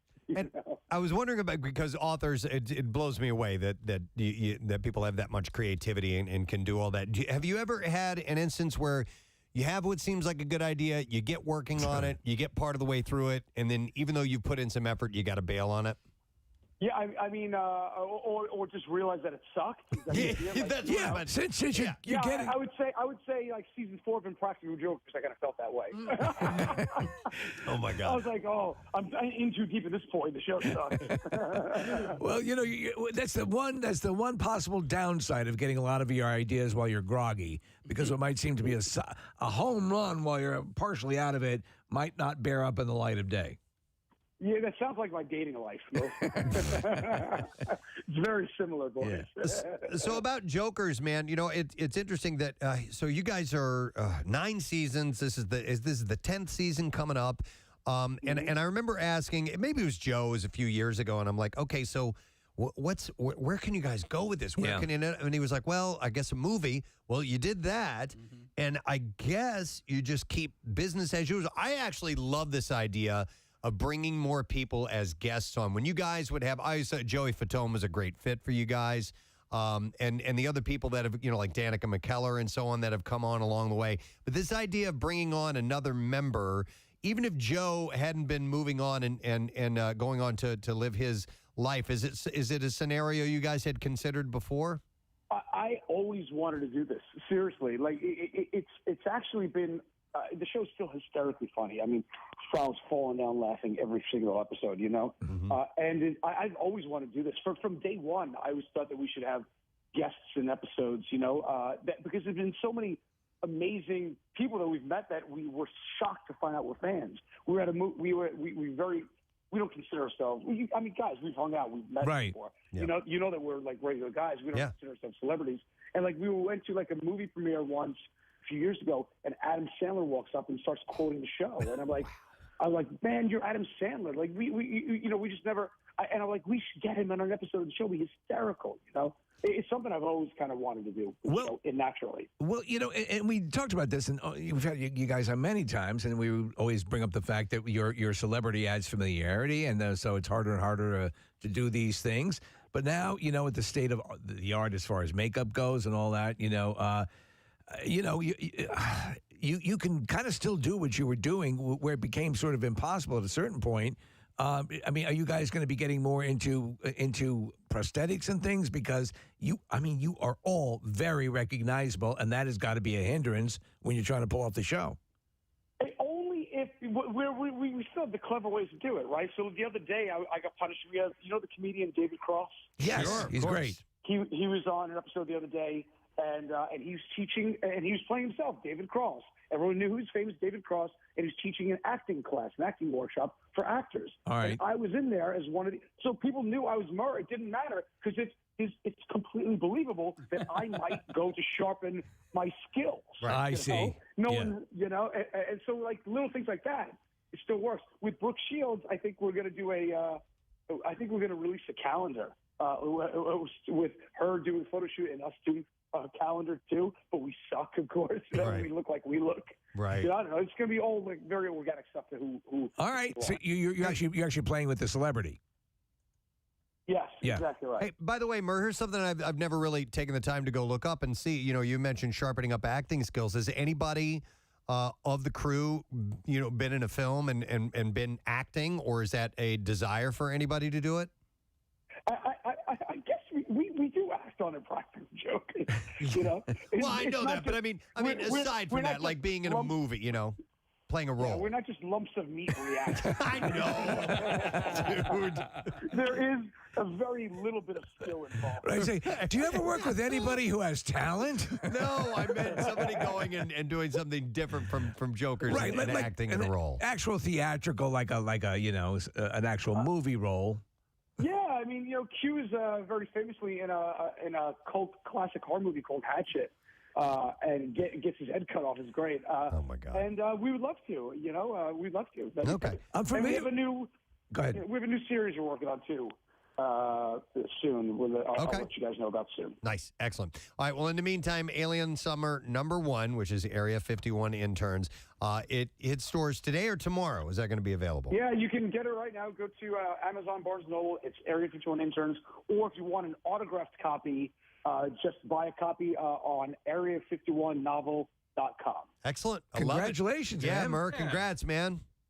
Thanks, guys. It's great to see you. I hope to see you soon, okay? You got it, man. All right, James Murray, Practical Jokers, and he's great. He's excellent. A couple of times he's been by here, my kids were like, "Can we please come in and meet him?" And sure enough, he's just the greatest guy in the world. It is, though. Excellent. You think about 10 years, and they've done so much, and they've gone out, and then in the earliest days, they could get away with, okay, this is just some dude. Yeah. But he says they're playing now with the fact that they're famous. And so that opens up new chapters for him. And the fact, 10 years, who would have thought this goofball, joking around show would be the juggernaut it is? And it's tailor-made for marathons. When they put it on True TV and they've got like 10 episodes in a row, you can just leave it on and come in and out. Yeah. Be going on about whatever's going on in your day and catch bits and pieces of it and love it. Real quick, a couple of shout-outs, if you don't mind. Hey. This says, this one is sad, but it is from Rick Mayer. And he says, although Monday, March 14th, there will be another Steak and BJ Day upon us, it will also be a very somber one for my wife and her family. We met a few times over the years at various campouts, and even when her younger sister, Taylor Blue, ran into a sign looking at you from a sidewalk in Doylestown, this was to Nick, by the way, while walking with my family. The 14th will mark 1 month since my mother-in-law passed, and on her wedding anniversary, Valentine's Day. Tina was an amazing woman and a fighter, and I thought you might enjoy her story, as she received not one, but 2 heart transplants in her 30s at the University of Penn. Her 3 girls, Megan and my wife, Danielle, and Taylor Blue, have been reeling after the loss of their mother at the age of 62. And I'd just like to see if you guys might be able to send a shout out to them, for them and Tina's husband, Michael. She was a fighter for many years, and she will be missed. Much love from her favorite son-in-law, Ricky Mayer. So shout out, please. But yeah, 2 heart transplants. We were just talking about transplants the other day. Yeah, and about the pig's heart had been used on a guy, and it the January, I think, when that procedure took place, and it just gave out now. So I mean, no one thought it would take as long as it did. So hopefully that means good stuff. Consider being an organ donor to give somebody like her some extra time. Yeah. And then another quick shout out says, hey, this is Joe Liston from Limerick, and I love a shout out for my fiance, Liz. We're both huge fans of the show, and we are set to tie the knot in early May. Liz and I are both similar and different in many ways, but our mutual love for your show is one of my favorite parts of our relationship. See, we keep relationships going. It's what we do. Liz listens to your show every day, and I know this will really show her just how excited I am to marry her. And as a bonus, it just might take some pressure off having to write the perfect wedding vows. Thanks for all you guys do, and that's from Joe Liston. So there's start out, and good luck to you guys. Kathy, I wanted to get your opinion on something that I saw this morning. Okay. And it has to do with cleaning. Okay. And that's why I was interested in your opinion. Apparently, there is something called the Fly Lady cleaning method. Okay. All right. And Like a fly honey? I guess so. That's her name. So TikTok is apparently embracing this method. It was created by Marla Silly in the 1990s. But it probably did mean the fly honeys, because that's Marky Mark, by the way, on his exercise video, and he had all kinds of. He fly had a honeys. couple of fly honeys working out with him. And when they would do like a push up, he'd go. He'd say, "Look at that." So anyhow, it's reached a new audience on TikTok with the hashtag #FlyLadyMethod, POW, getting more than 64 million views. So Rosa Picosa has spread the word about the cleaning method on the app. The method has gained recent attention specifically for its systematic division of the house called zones. See, now I like this idea. Okay. Because I'm listening. All right, and the cleaning time limits as well. So Silly writes on her website, all I ask is 15 minutes a day. Set a timer and just do a little bit every day, and you will see the difference in a week's time. It didn't get dirty in a day. It's not going to get clean overnight. And there are 5 zones. Okay. All right, let me see how the zones are reconciled here. All right. Zone 1, clean the entrance, front porch, and dining room during the first week of the month, which may only be a few days. Our front porch is our dining room. Number 2. You're in luck. Zone 2, clean kitchen during the first full week of the month. Okay, so is this just cleaning, like wiping down, like dust, dirt? I think this is like more than just picking up and so on, like doing like the organizing. No, I think it's polishing. Yeah, like all of that, because there's no way no one within a grasp of sanity would suggest clean your kitchen once a month. Right. So I think it's to polish to you're like a deep clean. I assume we're already keeping it straightened. Okay. You know what I mean? Okay, But this is the clean part of it. The straightening is very important to me. Yes. So zone 3, main bathroom and one other room in the house, such as a child's room, extra room, office, craft room, or utility room. And so zone 3 or any of these zones, it's 15 minutes a day for a week. So you're supposed to accomplish that zone in a week? 15 minutes, I guess so. Yeah, I think that's what does Fly Honey say? Pow. Yeah. I mean, this is like essentially what I've suggested to people whose homes are filthy. Are cluttered. Yeah, and they say I can't start because I don't know where to start. And because I've had conversations with people. I have a friend who she borders on hoarding. Hoarder. Yeah. And she's like, I don't know where to start. I don't know how to do it. I don't want to have somebody come in and like rip it all apart. And I'm like, you just take one little corner or of a room or whatever, take 15 minutes a day and work your way through. Right, and then stop. Yeah. Don't because here's my problem. Once I start on a little project, like I have to finish it. Like I need to tear through it and do it, and then it becomes big. Yeah. And overwhelming and eats up the whole day. Sure. And what I really need to do is to be able to take that 15-minute, that 30-minute window, whatever it may be, and then stop. Yeah. And then come back to it the next day and just keep doing it that way. And you'll see over time you've chipped away at a lot pretty quickly.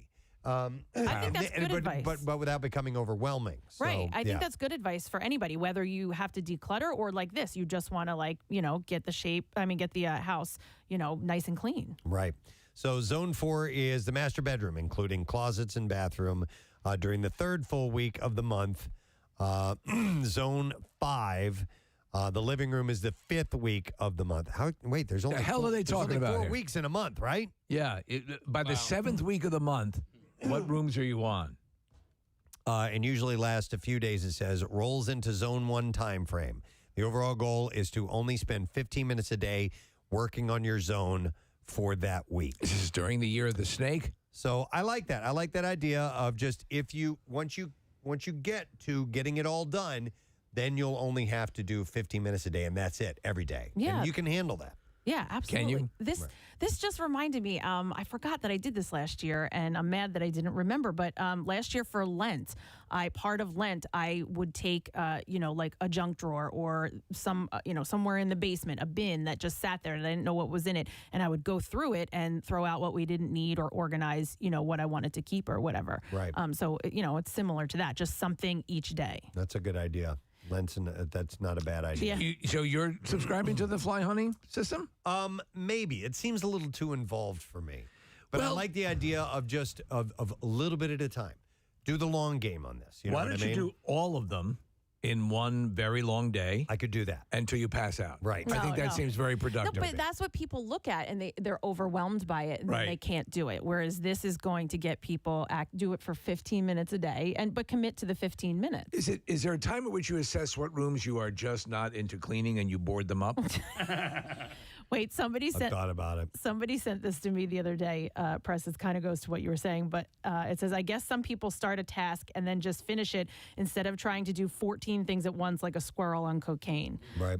Because I'll start something, okay, we're going to do organize the junk drawer. And then it's like, no. And I've ripped through the entire kitchen. Yeah. And then I'll go to move one thing in the kitchen that's supposed to be in the garage. And I start organizing the garage. And then I come back and I'm like, oh, I forgot I tore the kitchen apart. Yeah, totally. I do that too.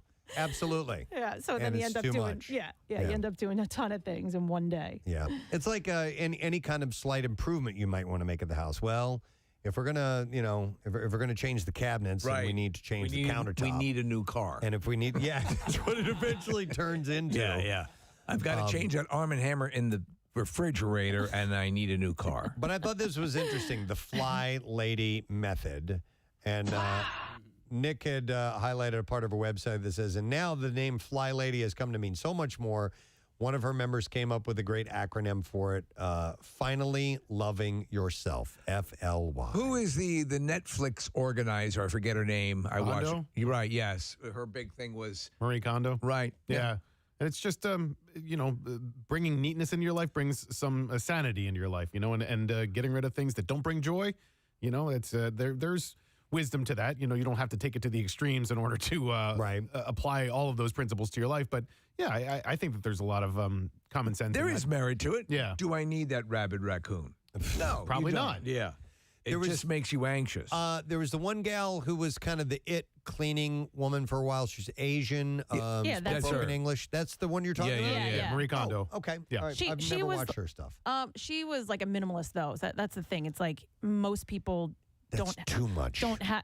Well, yeah, Of getting rid of too much. Well, she would take it further. Like Kathy's right. She wouldn't have a pair of shoes. She'd just have one shoe. Oh, yeah. So I mean, that's just nuts. but it was almost like that. Like unless you're living that lifestyle, you couldn't do what she was suggesting. Okay. yeah, and I'm good with that though. I do not like the clutter. I do like organization. I stay on stuff pretty well, but what ends up happening, like time off. We have time off. I just rip through the house, and do Doing as much. different things. Yeah, one right me after too. another. To I get know. that stuff off my mind because I feel like such a loser that I haven't gotten to it in my regular life. I got to get to the garage now. Once we start to get a couple of warm days, I got to do the garage thing and just kind of get it back in order. Do you still have that maggot? Was it maggot garbage can or what was it? Oh yeah. Yeah, at least once a year we'll miss a garbage day. Oh God! And then it's our little writhing friends all over the ground, which is just Welcome back, disgusting. buddies. I know. Hey, I wanted to mention this. We got mentioned in a tweet from Jake's in Westchester. They got past. They got the number 1 seed. It says here. Oh, good. In that Barstool Sports greatest pub or Nice. whatever it was. So this was Dwayne the guy you had mentioned? Yes, he was Yeah. the bartender. Yeah, he wrote, great job, and thanks to everyone that voted for Jake's. We got the number 1 seed. Awesome work. Couldn't have done it without you. Now enough of the mushy stuff, and let's bring home the championship and kick some ass. And then he wrote $, beers, bitch as a hashtag. So how long has he been there conservatively, I mean, Kathy? I was there I guess I started going to the bars in 2010? No, yes, right. Yeah, yes, you were right. Yeah, When did you 2010. turn 21 was 2010. No, late 90s, early 2000s, and he was the bartender, and he had been there. Okay. Yeah, for a while. So this is he's got to be part owner, right? I think we said he's in the family. He's married to maybe Jake's daughter. Okay. All right. One other quick thing, then we're going to have to take a break because we've got the bizarre file coming up. But this was almost in the bizarre file, but it turns out to not be true, so I wanted to pass this along. This week, news outlets reported that the head of Russia's space agency threatened to leave American astronaut Mark Vandy Hay, the record holder for the longest space flight, aboard the International Space Station rather than allowing him to return to Earth on a Russian spacecraft. Yeah. That wasn't true. No. Thank God. I was kind of hoping that they would leave him there, and then intergalactic bandits would try to get into the space station, and he would use all sorts of things like swinging cans of paint. Right. Heating up the doorknob and stuff like that. Yeah. to repel them. That'd be I think they keep some insects up there, like giant tarantulas and so on. You could use them. All that. Vandy Hay began his mission April 9th, 2021, and is scheduled to return to Earth March 30th of this month, and that will mean he has spent 355 consecutive days in Earth orbit. How do you not walk out of that and on regular terra firma with regular gravity and not feel like you're carrying a bus on your back? Yeah, totally, right? Yeah. I mean, they have them exercising regularly, but it's still not the same. But still, you would feel pushed down after being up there for, almost a year. The plan is for Vandy Hay to land in Kazakhstan along with 2 Russian cosmonauts aboard the Soyuz MS-19 cruise ship. His long-term plan is to watch the ladies make water. However, they go to Capital City. Capital City? Is that where however, after Joe Biden instituted new sanctions in response to the Russian invasion of Ukraine, several news outlets reported that Dmitry Rogozin, the head of Russia's space agency, threatened to abandon Vandy Hay on the ISS. That claim stems from a video posted February 26, which was shared by Kremlin-aligned publication RIA Novosti. I think we have the audio of that here. Yeah. And on weekends, travel to capital city and watch your ladies while they make a toilet. So, that's the plan right now. Roscosmos TV, the television station of the Russian Federal Space Agency, provided footage for the video, but noted that the video was a joke. The same video also jokingly suggested that Russia might go so as far as to detach its portion of the ISS from the American side of the space station, in addition to stranding Vandy Hay. But obviously, this is a dramatically serious thing that's going on, but that sounds like the plot of a comedy movie where, warring factions in... Or not warring factions, but there's a tiff between 2 countries and an international space station, and the classic white line down the middle of all that stuff. Well, do you remember it was a little bit of a plot point in 2010? Yes, true. Where they had Russians. The Russians, yeah. And at the time, there was the Cold War was still going on. Right, and that was they wrote that into the plot line. All right, anyhow, just thought I would share that.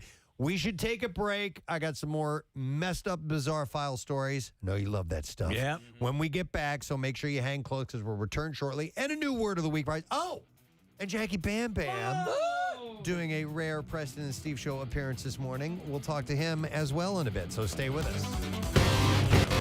And just lock eyes and then go back to what I was doing. There's no way I would have stopped and gone, you got me, Did you go to bed afterwards? Like you went to sleep? Well, I went in and I went into the bedroom and I'm like, I guess you caught me. By the way, I lost the garage remote. So you knew she was mad then at that point? Oh yeah. Okay. Yeah. Oh, the door was slammed with enough. Mm-hmm. We went and we had a short conversation and I was like, well, this isn't going to be resolved tonight. So okay, I'm going to bed. Yeah. No. And I kind of chuckled and she didn't like that very much. And then I guess she didn't like the fact that I was looking at an image. I was watching videos to help this along. What was the subject matter? Why is that important? Because I want to see if we're cycling together. Can I guess? Yes. All right. I'm going to say there was a chain of events that might have led. I'm going to go with MILF. I'm going MILF too. I'm going amateur MILF. No, I'll just tell you. It was what you would call cougar and kitten. Oh, okay. Oh, Lesbos. It was girl on girl. Hot Lesbos. Cougar and kid. So that hot Lesbos. I've had that happen. My wife thought it was hilarious because I know I look like an idiot, specifically because she busted you. Oh yeah. Oh yeah. It was hilarious. Yeah. And so we're same thing, Preston. Separate bedrooms, the whole thing. Claire likes to sleep in Death Valley. I like to sleep as humans sleep, with the modicum of airflow. So, and so she's coming in to put fresh linens in my jar, and I was watching what I was using on the PS3 at the time. So in one hand the video controller, and in the other hand my controller. Right. So you can jump to your favorite parts if you need to. Exactly. Real quick, yeah. I know that I looked so stupid. I would never want to see what I look like when I'm doing that because I don't like the way I look right now not doing it. No man would look good doing that. Oh my God. But anyhow, it's funny because the only one that I shared this story with was Casey, and I led with, well, I got busted spanking. And he goes, dude, I get busted all the time. All the time. In fact, it usually goes the other way. I get mad at her, like, dude, you knew I was up here doing that. Now let's welcome our former Swedish intern. She's checking in from Gothenburg, Sweden. This is Antonina. Everybody. Antonina, how you doing? I'm good. What about you? Well, we're warming up to the can that you gave me. How do you pronounce this stuff, by the way? Surströmming. Say that again. Surströmming. There's no way you can do that. Surströmming. Yeah, awesome. Surströmming. Now, Surströmming. Now, Antonina brought me this stuff. She said that we have to open this in the studio. Have you yourself opened a can of this before, Antonina? I haven't. Well, then why are we doing it? No! You have an authentic Swede who's... see, he was lulled by your... he's like, so Antonina says, and Antonina says this, and so we're figuring, well, she's done it before. Right. It's something she's done. It's going to be good on-air stuff. It turns out you've never done it. You said, by the way, that when I open this, it kind of sprays out, and I have to be careful, right? Yeah. Do you have glasses on? We have goggles that we're wearing. So, Steve, hold this. All right. Here. Nick, hold this over that in case so we get we're a spray. shielding it. All right. Okay. Wait a second. You guys have your humming gagging already. You got your puke buckets ready? Yeah. Well, they're behind us here. Right behind us. I may need it right here because, listen, the smell of anything dead flesh rotting will make me vomit. And if you vomit, I might vomit. Oh, so you're a chain vomiter. Well, guess what? We're going to daisy chain then because I am as well. I really do hope somebody throws up, but not me. All right. Man, Bill really needs to be in here for this. I know, but he won't. He won't do it. Oh, God. Okay, I don't know. I am scared crapless. The dream fruit smell. I know. Yeah. And we're about to dive. Everyone has to take a Wait. big, what do you say? Breathe in, like. Oh, yeah. All right. We will. Inhale. We will inhale. Right. Kathy's high. All right, I'm going to hold it down low. I'm going to start to open this. Okay. All right. Here we go. I'm doing it slowly so it doesn't explode. But I'm going to bring the mic down here. Here we go. Hang on. Here we go. Okay. All right. Oh, God! It's spraying everywhere. Did it get on the floor? No, but it's like a Viking, an excited Behind Viking. you, Preston. Behind you. Are you going to throw up? Oh my God. He's gagging. Have you guys breathed in yet? Yes. I can't do this. Thank God I can't smell it. This is the worst thing ever. Oh my God. Oh my God. Please stop it. Can we end? We have to end the segment. I can't even smell it. This is Casey. Don't ever come over here. Move this. Don't move this. No. Oh God, Preston. No. No. It's horrible. Terrible. Are you going? This is so. Oh my God, it's getting worse. It's getting. You know what? I'm now nostalgic for the durian fruit. I can't. This is the. Preston is throwing up. I can't work here. Oh! He's gonna go. You remember Preston? Preston almost vomited when we drank mother's milk. I can't work here. I can. It's not even the smell that's making me gag. It's Preston gagging. What are they doing down at Ben? Come over here. No, I'm not gonna come over there. Come on over. I'm gonna work it. All right. He hasn't even opened it all. All right, so I'm gonna do it. All right, I'm gonna complete it. No, don't! Dude, it's. I don't think you I'm need doing it. Look at my eyes. Stop it. Dude, stop. You sprayed it all over the studio. Shot in the face! Oh, I got shot in the face. Literally just shot. It's like a Viking.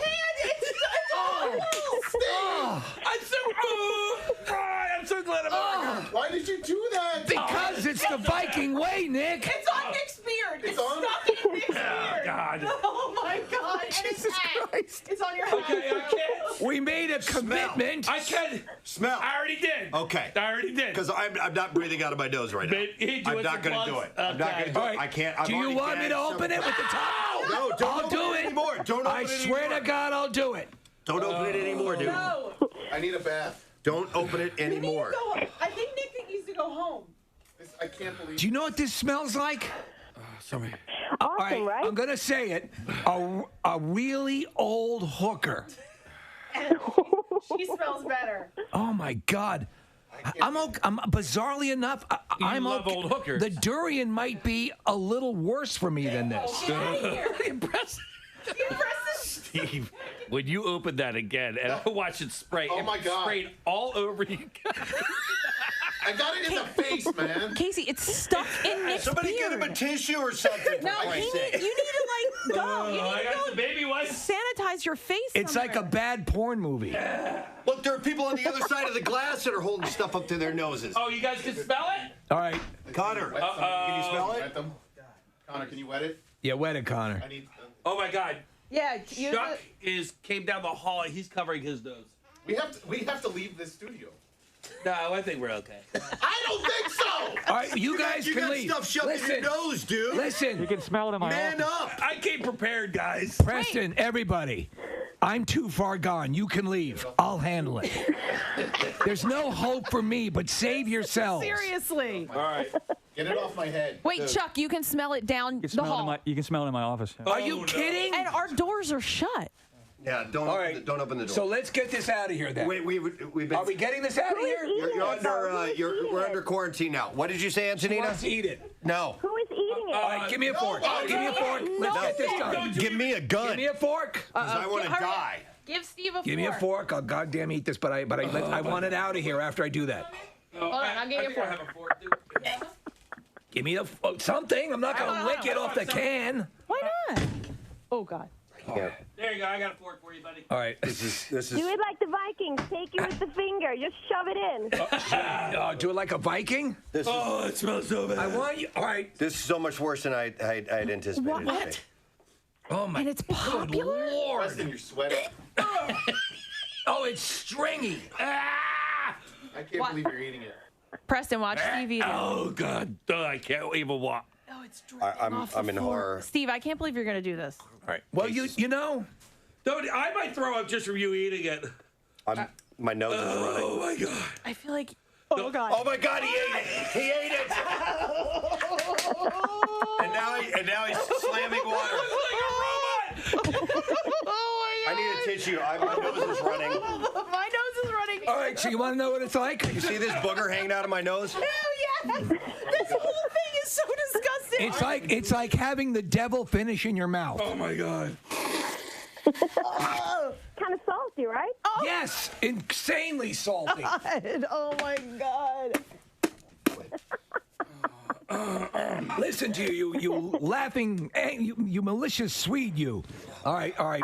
What are we gonna do? Like, what are we gonna do? We got to get it out of here now. Gotta get it out of here. We got to get it out of here Don't you now. have like a small Give me some shot gloves. glasses so you can take a shot? Oh, get out of here! No, Get there's the hell outta no. here.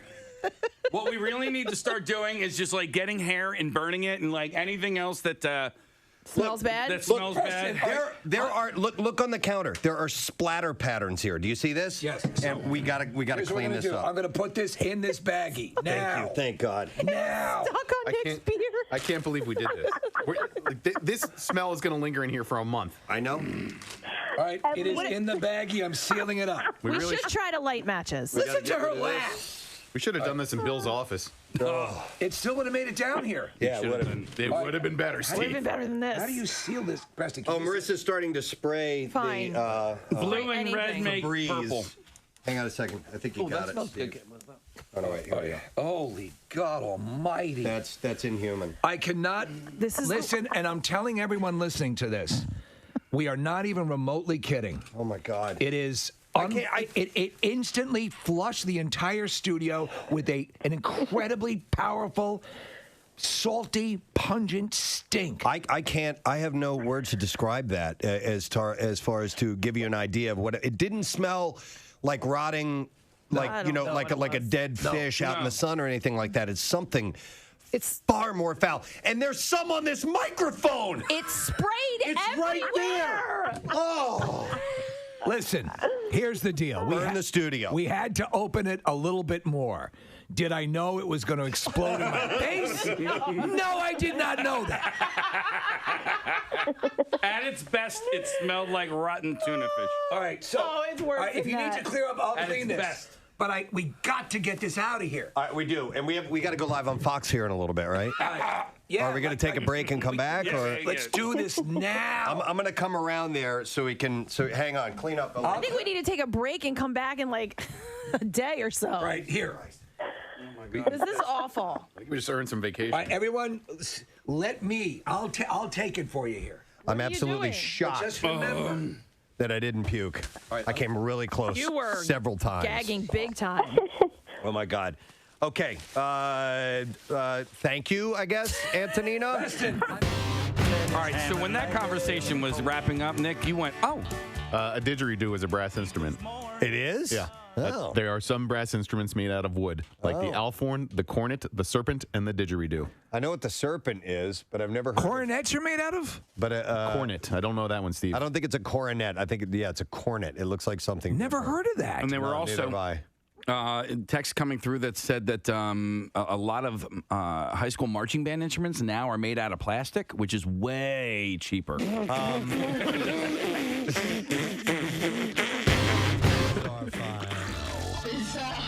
WMMR presents Preston and Steve's Bizarre File.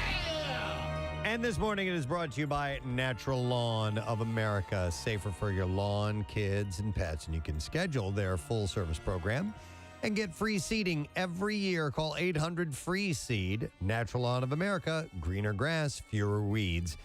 Guaranteed. All right. Promise you some messed up stories. We'll start with this one in Florida. The human remains found in an alligator's mouth in the Hungryland Preserve have been identified. The sheriff's office announced that the arm, hand, and part of a leg are believed to be those of 42-year-old Dustin Davis Mills. The medical examiner was able to determine the identity using fingerprints from Mills's hand, which investigators say was found near a large alligator that was guarding the body part. That's so disgusting. Now, this story gets more intense as it goes along, believe it or not. So the investigation began on Wednesday after Sheriff William Snyder said a biologist from the Florida Fish and Wildlife Conservation Commission located what appeared to be an arm inside of an alligator's mouth. God. Officers later located the arm and confirmed that it was human remains. Spit it out. A fire rescue... Dave, spit it. Spit it. Spit. Open. Open. Do you want a treat? Open your mouth. Good boy. Now give me the arm. Freaking, could you imagine how much therapy you'd need if you saw a human arm? Yeah, it's messed up. In the mouth? So a fire rescue dive team went into the canal for any additional remains as a sniper watched over the team. How would you imagine being the dive team that had to go in there? No! So a second body part was found Thursday on the bank of a different canal about a mile from the original location. Investigators said that the area is filled with alligators, bobcats, and wild hogs, making for treacherous search conditions. You mean that older motorcycle club? No, that was a movie. Oh. That was different. So, dive team and officers spent Thursday combing hundreds of acres on the preserve, searching for more human remains. Now, like I said, the plot thickened. So, More human body parts were discovered Friday morning in what appeared to be a shallow grave, and detectives suspect that Mills was the victim of a homicide, and his remains present evidence of being dismembered with a sharp instrument. So somebody killed him, cut him up, buried him in a grave. An alligator went and dug him up and started eating him. Don't blame me. Yeah, right. It was laid out like a charcuterie board. See, you're a good boy. I told you that. It's okay. Yes. According to the sheriff's office, Mills served time in prison for numerous crimes, including drug trafficking, resisting arrest, and battery on a first responder. He's released from the Department of Corrections in February of 2020 and had not maintained a permanent address since. So he's got one now. So somebody, he may have ratted on somebody. Well, it's possible. Found him, and so wow, that's a pretty wild story. All right, a little less violent, but just as entertaining. In the UK, a driver in a 35-mile-an-hour helicopter police chase only had a Legoland license when they pulled him over. A Legoland license? Yeah. Is that legit?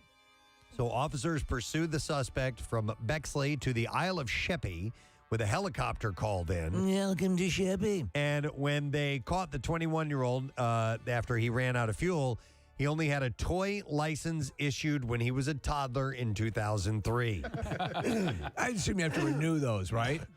He was arrested on suspicion of multiple driving and drug-related offenses. He had failed to stop at a stop sign. Over the next half hour, he had sped all over, eventually come to a stop.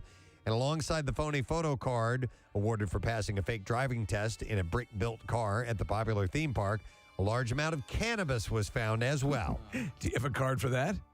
Kent's police tweeted, "No, the Legoland license was not the reason for the driver's dangerous driving. The large amount of cannabis was." So he was arrested. Legoland license. That's hilarious, yeah. All right, this is pretty wild, too. A man who stole a 60-foot yacht was arrested Thursday after a 10-minute chase that ended up with him hitting several other boats and a seawall in Newport Beach Harbor. A report of someone vandalizing a yacht led police to the Pacific Coast Highway shortly after 10 a.m. My guess is he really didn't know what he was doing. But when officers arrived, they said the suspect jumped into the boat and took off. Ah! Deborah Dolly was aboard the sailboat when it was struck and said the starboard side had crashed into her several times. Dolly said she hit her head, but otherwise was fine. After hitting the sailboat, the boat backed up, circled, and pursued by the Orange County Sheriff's Department Harbor Patrol, continued through the harbor until it hit another parked vessel and then slammed into a wall beside a bridge. A 60-foot yacht? Yeah. Joel Siam of San Diego was arrested on suspicion of grand theft of a boat and possession of a stolen boat and was jailed on $3 million bail. Yeah, we're watching the footage. Yeah, the yacht was... Clearly doesn't know what he's doing. The yacht was docked for maintenance, and the keys were inside it. Yeah. So it was easy for him to take it. I can drive one of these. The owner of the stolen boat told the station, the television station there, that it was bought new in August and was to be used for a charter business. The owner also said... insurance, right? He also said half bottle tequila from inside the yacht was gone as well. So, yeah, and I wonder because, they left the keys in there if what the liability will be or not. Well, that sucks. Yeah, I don't know. You're still not allowed to steal boats. Yeah, right? Yeah. All right, and there you go. That's what I have in the bizarre file for you. Some good stuff today. All right, we're going to take a break. We'll be back in a moment. We'll see if you have indeed been paying attention because we'll have a lesson question about today's program. Trash and music news coming up, too. We'll be back in just a moment. Preston and Steve on 93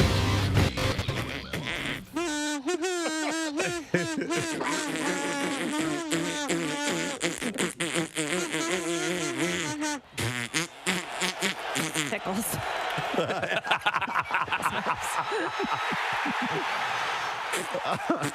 Yeah, I would have been.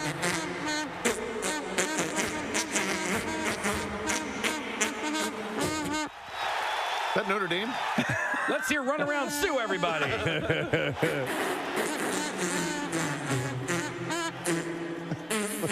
I'm not really playing anything. Sure you are. I would imagine like maybe clarinets and things like that are made out of a plastic. My recorder is made out of a There you go. Yeah. That's made out of Ivory from No, it's illegally poached elephants. Right, and a one, and a two, and a...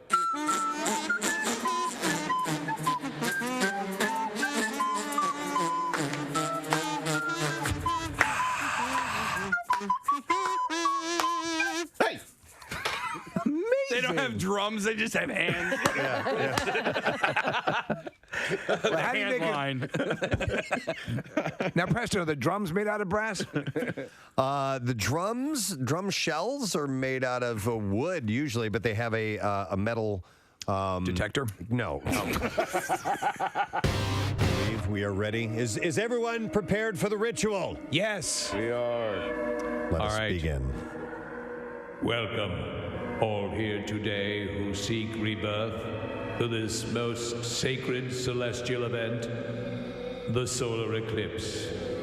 In attendance today are the Council of Elders, being the overlords and lawgivers.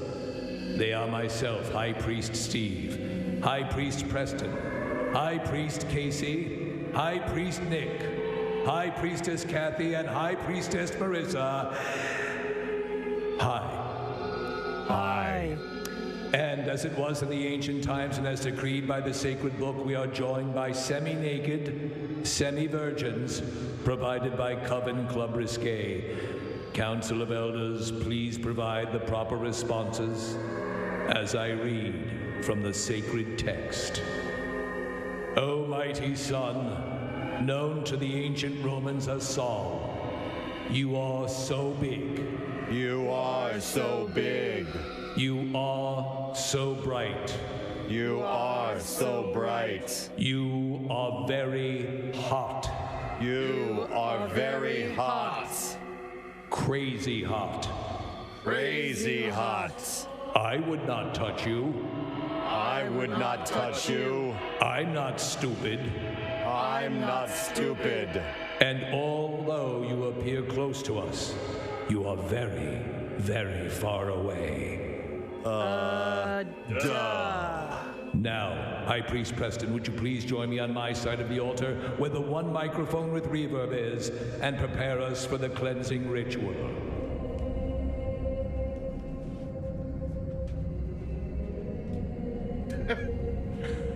As it was in the time before time, the cleansing ritual was meant to appease the sun during its time of eclipse, to offer unto it something so stupid, so pathetic, that it would never be able to bring itself to destroy us.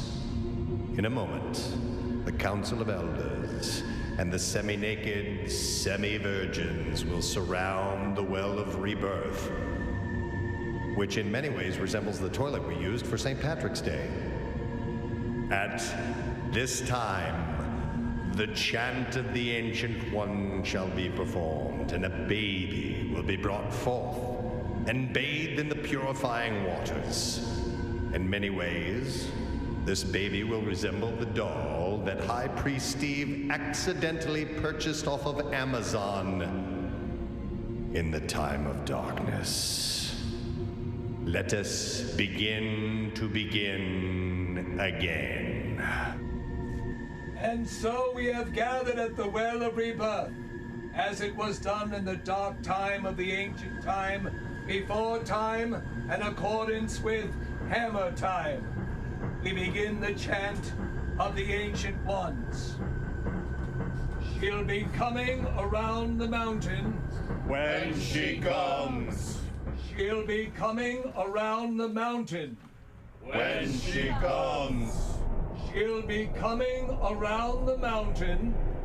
She'll be coming around the mountain. She'll be coming around the mountain.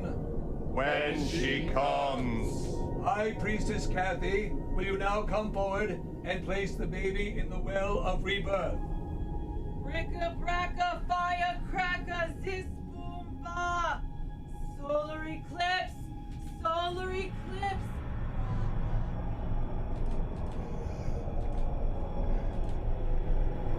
Ra, ra, ra. It is done!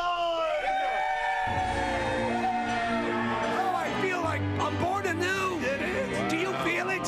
I feel cleansed and rebirthed, Steve. I feel burnt and a little constipated, but I still feel great. I liked how our semi-clad semi-virgin started to burst into dance. Yes, it was wonderful. At the last moment, at the completion, we had dancing here in the studio. All of us wearing our robes, our cultish robes. I was impressed, honestly. It was great. I feel Kathy, ready. You were very good, Kathy. Thank you. Appreciate that. Oh my God! All right, so it is. Hopefully, you joined along at our along in the office, dressed as a druid for our special druid cleansing ritual. Since this is a Kathy-centric conversation, we just wanted to point out the fact that it's her birthday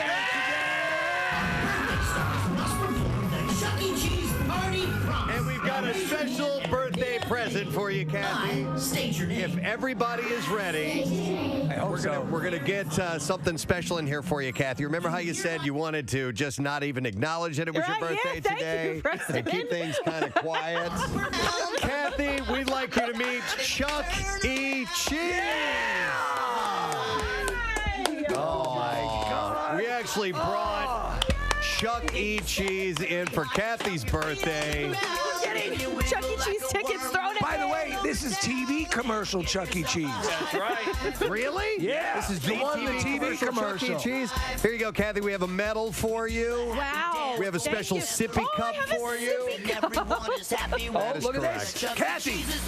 A what is party this? pack. Party pack. Mazes, balloons, Glasses, whistles, Slinkies, a specula. a Twizzler. Yeah, very nice. A specula. I don't know. It looked like it. Oh my And now we have also. Did Pancake have anything to do with this? No, well, maybe. We can't reveal our secrets. Oh, okay, sorry. Oh, Pancake. A crown. We have a crown that she's going to put on. Chucky is actually bowing down to Kathy because it is her birthday today. She is the birthday girl. And who made the cake? You guys put all my favorite things on the cake. Casey had the cake made. Here, put it in front of Kathy so she can look at everything. Okay. And tell us what all Darth you see. Vader, Yep. space, boogies, ew, possums, seagulls, camping, Star Trek. Yeah. A disgusting injury on the foot. An open wound. An open wounds, comics, and I know it's Sarah. Oh, because she's my number one. Number one on my This list. is your cake of hate. Wait, It's a hate cake. And look just to the bottom right-hand corner of Sarah Did I Jessica miss one? Parker. What's that? Just Oh, butthole. a butthole. This is your cake. Your hate cake. Yes. I'm just glad you got my age right on it. Yeah. Thank you. 29. I'll laugh. I'm just thrilled we have Chuck E. Cheese in We the actually studio. have the real Chuck E. Cheese. Now, we have to do something, which is apparently it's the Chuck E. Cheese promise, Yes. right? Okay. Here we go. You ready? This is the Chuck E. Cheese promise. Here it is. Our birthday stars must perform the Chuck E. Cheese Party Promise. Now raise your hand and repeat after me. I state your name. I state your name. Very funny. Do hereby promise. To being the star of my birthday at Chuck E. Cheese's. To be my star at church at Chuck E. Cheese's. I will have fun, play games, win tickets, and party hard. I will have fun, win tickets, party hardy, play hard. In other words, have the best day of my life. In other words, have the best day of my life. I promise to laugh, smile, sing, dance, clap, jump, hug, high five, and be silly for the rest of the day and not let anything get me down. And if I frown, I will legally change my name to Dr. Droopyface and move away to a cabin in the mountains where I will operate an ostrich farm and sing songs about cats from outer space. Okay. He got You don't have to repeat that last part. Just say, let's party! Let's party! Ladies and gentlemen, may I present to you today's official Chuck E. Cheese's birthday stars! Kathy Ramon. Kathy, do you want to do the dance with Chuck E. Cheese? Okay, what's the dance? Well, you Sure. just have Yeah, to follow please. him. That's all. All right, is there ready? music that we play with this? Yep, this is it right here. All right, so here we go with the music now. Put your hands in the air as you jump up and down. Okay. Then you bob side to side, then you turn around. They're doing everything you hear the song says to do. So Just give yourself a high five. clapping hands. Then you step really high and stomp your feet on the ground. And you wiggle like a worm, wiggle all over town. Then give yourself a high five. It's amazing. Give yourself a high five. She's doing it. We do the happy dance for whoever it pleases. That's the whip and nay-nay. Everyone is happy when we go to Chuck E. Cheese's now. Everybody wave your hands. To the left, to the left, to the right. Everybody. Oh, he's doing the opposite side.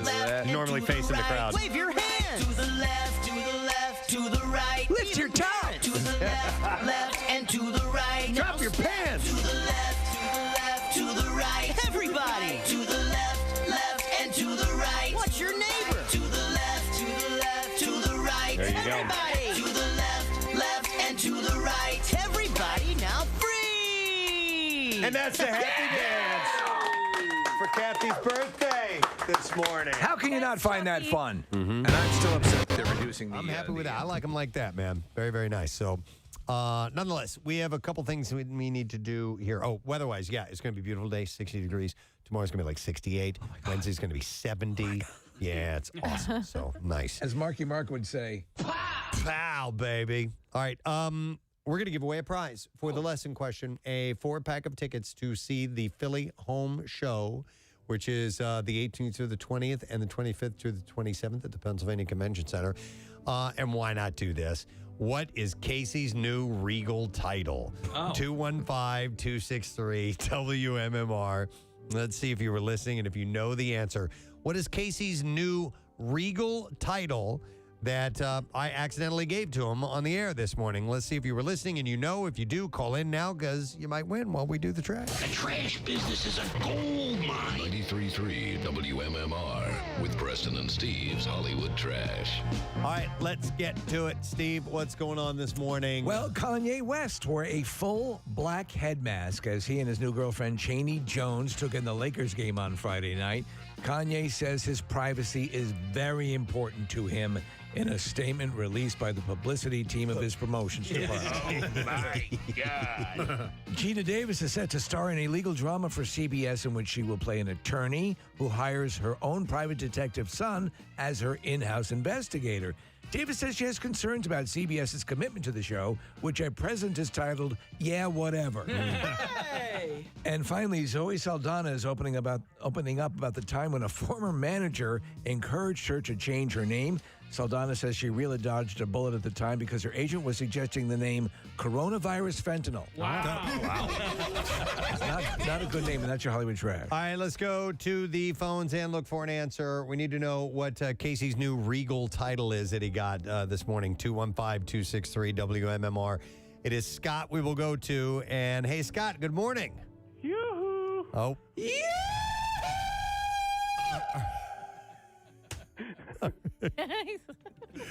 Scott, what is Casey's new Regal title, please? It's King Door. King Door. Yeah, hang on, Scott. We got your info. We're going to give you 4-pack of tickets for the Philly Home Show, March 18th through the 20th, 25th through the 27th as well at the Pennsylvania Convention Center. For more information and discount tickets, you can go to phillyhomeshow.com. Now, Preston and Steve's Music News on 93.3 WMMR. All right, music news brought to you this morning by DraftKings. You can turn your love of blackjack, slots, roulette into something even more special with DraftKings Casino. Download the DraftKings Casino app and use code WMMR for special offers. With the DraftKings Casino app, you have a casino at your fingertips. All right, I'm not sure what to do here. We have a lot, and we even have a guest. Yes. Should I save our guest for last, do you think, or? That's what Vanessa Williams said, right? Yes, Save our guest the best for last. Yes. Okay. Save our guest I love for that last. song, by the way. And real quick then, should I do the concert announcement first then? Yeah. Okay, let's do that. Okay. So this is going to be cool. This show is going to be Friday, August 5th.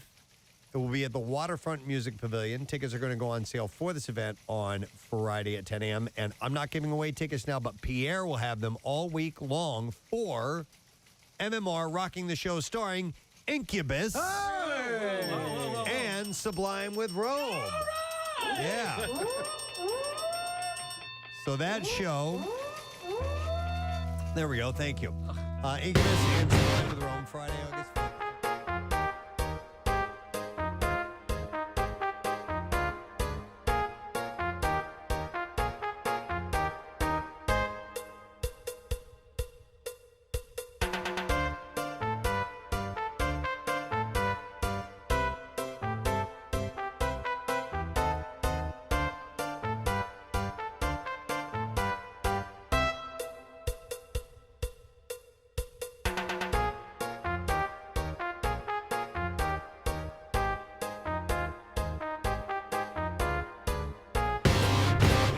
So hang on tight. All vampires hang in there because your king is coming. Reports say that Marilyn Manson has threatened retaliatory legal action against former assistant Ashley Walters if she took part in Evan Rachel Wood's documentary, Phoenix Rising. Wood premiered the documentary at Sundance Film Festival back in January, which details her allegations against Manson. This month, TMZ revealed Manson is suing both Wood and her partner, Ilma Gore, for fraud, conspiracy, and defamation. According to Loudwire, via Rolling Stone, an amended lawsuit filed March 11th stated that Walters was allegedly threatened with similar legal proceedings if she was involved with the documentary. Walters originally filed a lawsuit against Manson for sexual assault, battery, and harassment in May 2021. A member of Manson's team told NME that he vehemently denied any accusations of assault. Manson's lawyers tried to have the case thrown out due to statute of limitations, but the judge declined to rule on the motion until a later date. According to the amended lawsuit, Walters stated she repressed the memories of the abuse she claims to have endured by Manson. She added she only confronted the alleged event after a therapy session in fall of 2020. Interesting. Phoenix Rising premieres on the 15th and 16th on HBO. This is one of the stranger things that I've seen in music news in recent memory, but Daryl Hall of Hall & Oates revealed that he was asked to replace David Lee Roth in Van Halen. What? Interesting. Hall recalled the invitation. He said, I knew those guys in Van Halen. I knew them really well. We actually shared some people, crew, and things like that. And Eddie came to a show with Valerie, and this goes back, when David just left the band. And Eddie said, you want to join Van Halen, man? And he goes, he was half joking, but I think he was serious. I really do believe that he was serious. And I took it seriously, and I went, nah, I think not. He's like, I've got my own stuff going on. Hall went on to reveal that the opening keyboard lick to Van Halen's Jump, by the way, was inspired by Kiss Is On My List. Dun, dun, dun, dun, dun, dun, right. Dun, dun, dun. So I can see that after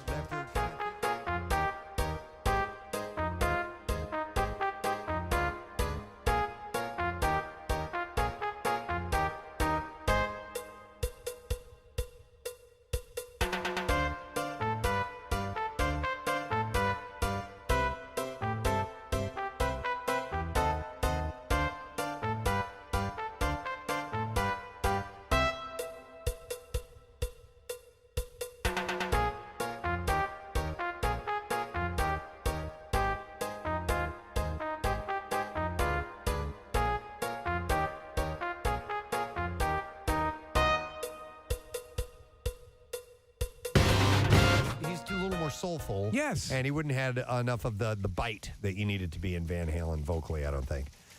So to show their solidarity with the people of Ukraine, Pink Floyd have pulled all their post-1987 music off of Russia and Belarus streaming sites. The band released a statement which reads, to stand with the world as strongly condemning Russia's invasion of Ukraine. The works of Pink Floyd from 1987 onwards and all of David Gilmour's solo recordings are being removed from all digital music providers in Russia and Belarus from today. You got to wonder, though, like for the people who are there, the citizenry may not be on board with this. And there are obviously people protesting. In a way, a lot of times what the music of Pink Floyd is called for is, rising up. And like when the wall came down and everything. And, I wonder if that's going against purposes. Don't know. I thought this was really cool. Rush just released a newly produced animated video for the band's legendary 1981 track YYZ. Is that what you were watching this morning? Or as they call it, YYZ. Yeah, that's what I was watching. Really cool animated video for it. And does it tell the story of the song? Or? It tells an interesting story, and there are a lot of Easter eggs. There are a lot of things involved in the band's history that you can see written and alluded to in it. But no, it's just this little adventure that's animated. The new clip serves as a teaser to the band's Moving Pictures expanded reissue, which is set to drop on April 15th. In addition to the 2015 remaster, the package will also include a previously unreleased Toronto concert from March 25th, 1981. I'm not sure if we had that on WMMR.com or PrestonandSteve.com yet, but it should be up, if not, very, very soon. All right, and then finally, this is very interesting. Nirvana is not quite to Matt Reeves' The Batman as Prince was to Tim Burton's 1989 version of Batman, but even with only one oldie being used instead of an entire new score, the new film is being identified with primarily one musician thanks to Kurt Cobain's Something in the Way, appearing at prominent beginning and end points in the film, as well as being alluded to in the score. And it's used really, really effectively. I mean, it really set the mood for the entire movie. Yeah. So the gloomy-sounding song is experiencing something in the way of a comeback, even outside of theaters. Not surprisingly, as of this past Friday afternoon, a week after the film's release, Something in the Way sits at number 3 on Spotify's daily ranking of the top 50 streaming songs in the U.S., with 803,000 plays for that day alone. That's pretty crazy. Just behind the number 1, Glass Animals, and another movie-based song at number 2, We Don't Care About Bruno. I'll tell you something else. The Michael Giacchino score for The Batman is fantastic. In the first 4 days that the film was out, the 3.1 million on-demand streams for Nirvana song representing a 734% increase over the total streams in the 4 days before The Batman came out. It's pretty amazing. So it's getting this wild resurgence. Based on your and Nick's experience with Giacchino when he was scoring the Spider-Man movie, I wonder if that was his choice to use that song in the beginning and at the end of the movie because... Probably right. I mean, since he's also a music supervisor, I assume. I don't know. The director may have had a very specific... Yeah. It was perfect. I don't know. When the second the first note hits, you're like, oh. Yeah. Yeah. We should ask him. Mm-hmm. Yeah. We got to talk to him and find out if that is indeed the case. So maybe we'll get a chance to do that. All right. And then a final item. It involves a guest, and we've saved the best for last. We have.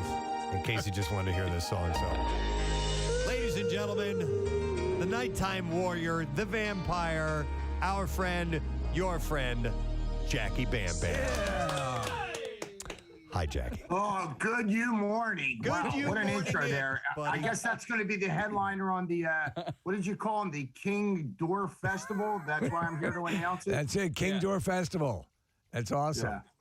No, so listen, you've got a really cool thing coming up and an opportunity for people to do something pretty damn special. So I thought I would let you roll all this out, Jackie. I haven't revealed any of the details as of yet. Press, grab them drumsticks. We need a drum roll here. Oh, yeah? Where are they? I got There you go. He's playing right now. All right. There it is. You want me to All do right, it, or what do you want to do here? All right, go ahead now. We have a sound check party with two great MM artists that are coming into town playing the Fillmore, Dirty Honey, Mammoth Wolfgang Van Halen. So we have plenty of tickets to give away to a sound check party. That means you're going to get there and basically spend the whole day with the band. Wow. Once the roadies load in, set that back line up, you're going to hear all the dirt. You're going to hear, hey, I can't hear my in-ears. Yo, my kick drum's too loud. You're going to hear the entire sound check. Now, will they rehearse brand new songs? That's a time when bands do this. Again, it's Dirty Honey and Mammoth Wolfgang Van Halen. They're allowing our listeners to come to Soundcheck, which is, after all the lockdown and all, finally we're going to do this. I don't think we've done this till since maybe the Struts. It's been forever, yeah. And so you're saying, Jackie, both bands are allowing our listeners to be present for the sound checks? Yeah, what we're going to do is mainly, I guess, this first week, I don't know how many they're going to allow. I'm hearing maybe 15 to 20, 25. Wow. But in my prize coffin all this week, not only am I going to give away tickets, I'm going to give away these sound check party passes. And I guess you guys or Pierre and Jackson will get it up to maybe 20, 30 people at the most, guests. And like I said, you'll be able to join us at the Fillmore the last day of this month, March 31st, MMR concert event. But now it's not just a concert event, it's a sound check party for these very few lucky listeners. Nice. Very. So you're going to start giving those away tonight, Jackie? Yeah. In my prize coffin tonight after Metallica Monday, I thought I would do it tonight. I'm going to do it all this week. But I don't know if Casey Boy and Marissa, I was talking to their lead singer, Mark LaBelle. He is actually going to give them away. When you hear his voice, I call it an ID sounder when my prize coffin opens. I don't know if we have that queued up. Yep, we got it. You want me to play it? You want me to play it, Jackie? Yeah, if you can. All right, this is what it's going to sound like. Here we go. What's up, Philadelphia? It's Mark LaBelle. It's John Nato here from Dirty Honey. We're coming back to Philly with Mammoth WVH, the Young Guns Tour, and caller 25 wins a pair of soundcheck party passes with our pal Jackie Bam Bam. This is not right now, by the way. We're going to light it up in Philly. The Fillmore is going to be popping Thursday, March 31st. Dirty Honey, Philly is about to get a little dirtier. Let's get live. All right, so that is going to be on, that you're going to hear that tonight, the rest of the week, and your chance to call in and win those tickets. It's pretty sweet. Jackie, have you been in attendance for sound checks before? I was at that TLA with the Struts before, and years ago. I mean, we haven't done this just like record release parties, you know? Right. We haven't done this in a while. But as you know, Press, you, me, Casey, we were sitting side stage with these guys at the MM Barbecue. That's where it all started to get together. And they said, let's go out on tour together. And that's where it all, bloomed from. I love that. It's very cool. And that is a very cool experience to see that rehearsal process. It's, you don't normally get access this way. So it's well worth your time to try to win these. Yep. Yeah, you might even hear brand new songs because, when bands go out on the road, that's where they try and put these little ideas together. It's the only time they have together other than being in a hotel. Right. And if they bought a little studio. But during the sound check, you might hear a clip of a new song. Nice. You might even hear one guy yelling at another guy. It's great. By the way, that show is at the Fillmore, and it's on March 31st. Jackie's hosting it.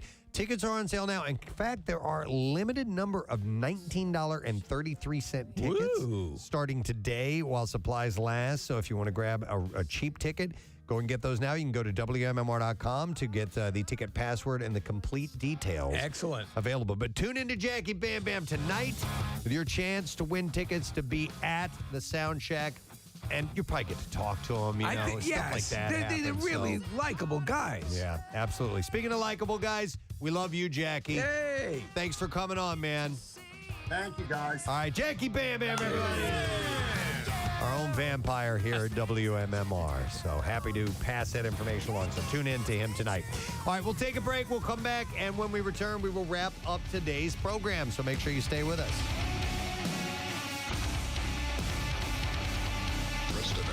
Preston and Steve. On 93.3 WMMR.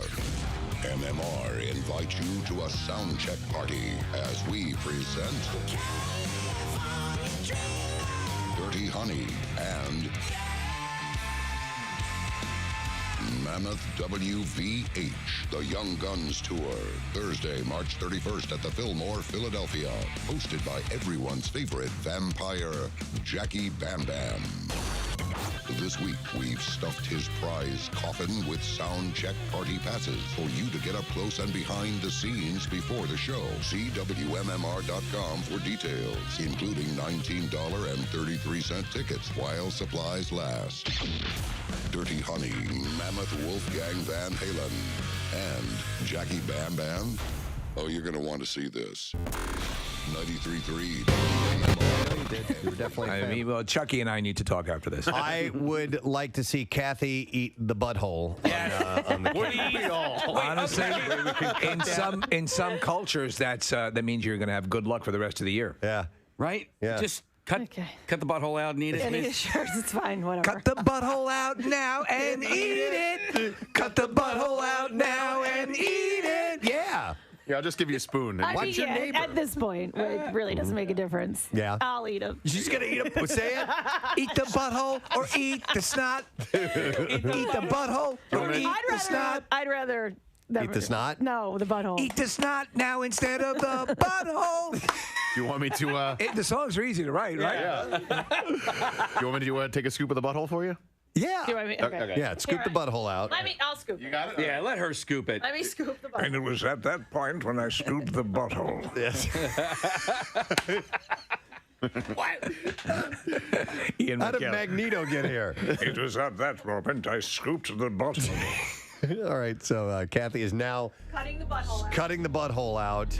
At the age of 39, Kathy scooped her first butthole. And let's get video of her eating the butthole. And there it is. Yes. Tarantula. That was very special. Tarantula, yes. All right. This is very wonderful. Any of these kind of party things with Chucky here and everything. Are these pictures edible? Yeah. Why? Yes, they are. Yeah, they're made of should be. asbestos. Why, does it feel weird in your mouth?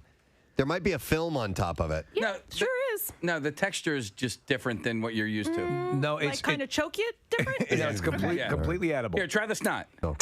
How's that butthole feeling? Yep. Tastes All right, delicious. That's wonderful.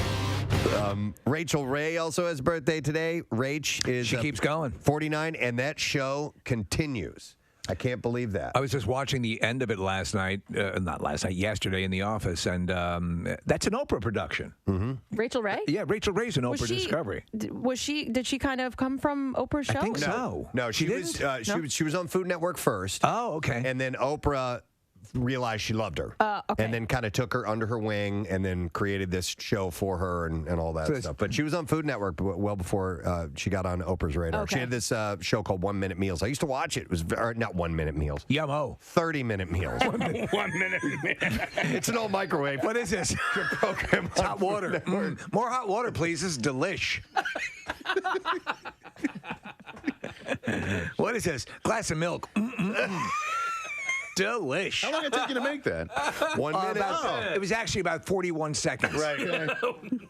We ballpark it. Man is admitted to punching his girlfriend in the face after she turned down his marriage proposal. Andre Pavel had splashed out an engagement ring, a bunch of flowers to surprise Andrea Nagy with the at her workplace. With the at her workplace. Okie dokie. Yeah, pig Latin there. But when she replied no, he lost his temper and he hit her in the face. Would you make me the happiest man on earth? No. Knocked her to the ground, left her with significant injuries. No. After being arrested, Pavel, who has no previous convictions, told police officers that he was upset by the rejection. I was a little upset. Now the defendant has been banned from contacting his victim for a year after pleading guilty to assault by beating. But maybe she'll think it over now that he's beaten her. The Justice Center heard Pavel and Ms. Nagy had been in an intense relationship for 3 months and had moved in together before hitting a rocky patch. Since you came into my life 3 months ago, it's been the best time of my life. Would you be my wife? No. Pavel proposed to Miss Nagy, but she said no, and he punched her in the face. You're like an angel. You make me a better man. I was lost before you. Would you be my wife? No.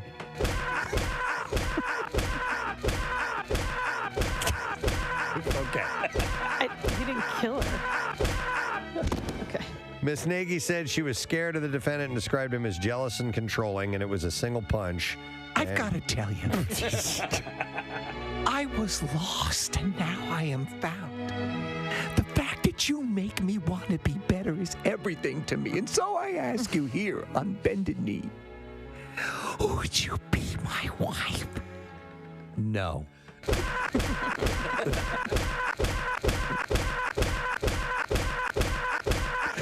Pavel now accepts that there's no future in it. I have another historic. And now, once more into the vast library of the WMMR studios as the historian informs us of history past.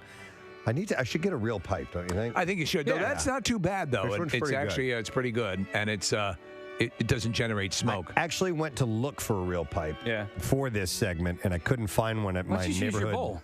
At my neighborhood. Yeah, just use a bong. Jesus. And now the historian takes out his one-hitter. You think I would look as good at one hitter? I got a bat in my mouth.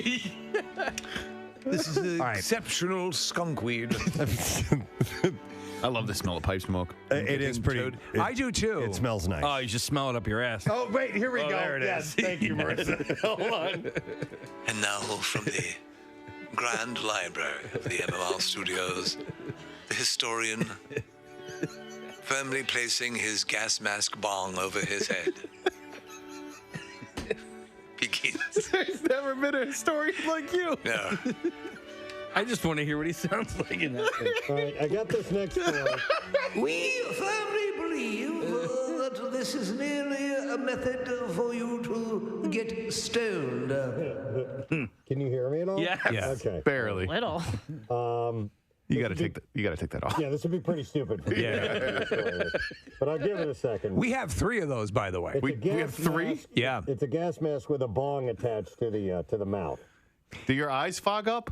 A little bit. Only when you start thinking of home. And I'm wearing my glasses in here too, which is all right. I got to take this thing off. Why do we have that again? We tried a stunt with them. We were going to put something in that, and you'd have Keenan's. to peanuts-free peanuts or something. There, Was yeah, it? M&Ms. Was it? It was Keenan's. Beer. Oh, yeah, but was it made for us? No. I didn't say peanut. We put peanuts in it. No, you can actually. There's a place on Main Street in Manayunk. It is a quote unquote tobacco shop. So we purchased and, those? Yes, I purchased those. Yeah. All right, thank you, Kathy. So last night, much anticipated show at Lincoln Financial Field. And you two, obviously, doing the Joshua Tree Tour. And a lot of us were there last night. I think Yes. everybody but Casey and Marissa. I think there was out for a concert. I think that's the most of us of the show that have been at one event in a long time. Probably. This was my favorite song, and then the screen behind them, like this. I knew they were going to do something cool with Hey, it. did But you guys notice? So when they did Mysterious Ways, they were flashing pictures of famous women. Yeah. You know, Maya Angelou and you are a diehard bike rider. I am. And also, the Bend to the Shore registration is now open, so you can join Team WMMR right now. Wow. And I came up with the jersey designs last week. Oh, yeah. That's cool. They're awesome. I thought long and hard about it. I had gone back and forth, and then on my way into work, at some point last week, it just dawned on me. It was like, ding, and I came up with the design. King Door. King Door. King Door. No, I will not exciting. reveal. Don't reveal yet. No, I never do. Yeah, I never do. But, if you want to join the team, you can get a jersey. Nice. He's excited. He's excited. By the way, you wouldn't be called a biker. Cyclist. Thank you very much. So Cycler. You're a cyclist. A bikelist is another thing you can call me as well. Really? So, yeah. Well, that's when I was on my way to becoming a cyclist, and I was. It's a protocol. I got you. I would like to thank, number one, the student performers that we had on this morning from the Arts Academy Charter Middle School. How cool. And they sang that cool vocalization that happens in the beginning of the movie Frozen. And it was some complex stuff and very impressive. And it was cool having them on today. Also, thank you to Murray of Impractical Jokers. James Murray has a new book out. It's called Alien Summer #1, Area 51 Interns. It's for teenagers, and it's available on Amazon today. It was great having him on. It was also wonderful having Jackie Bam Bam on the program at the end there. Jackie's Soundcheck Party promo with Dirty Honey and Mammoth WVH. Tonight, your chance to win tickets to see those bands performing while you are at their sound check. And what? Somebody give him a napkin. What happened? He's just spilling coffee. It's all right. There you go. A small amount. Little spillage? Little. Okay. We can deal with little spillage. Here. Oh, wait. Here you go, Pierre. Oh, thank you. Oh, that's a. Now you're all good to go. I'm so happy. It's like it never happened. The lid's not on yet. Hold on. Give him a minute. Well, This could still go bad. Yeah. Why do you say things like that? I'm sorry. Experience? Stop using the truth against me. A long and storied history. Yeah, I spilled some coffee last week into the console keyboard. Just a little keyboard thing. Okay. In Studio 4F next door. And I was just taking my towel and cleaning through the little ABCs of the keyboard. Mm-hmm. And then Pancake went and got this air sprayer that you can get with a little device on it. They call it liquid air. Yeah. And then the engineers came a-running.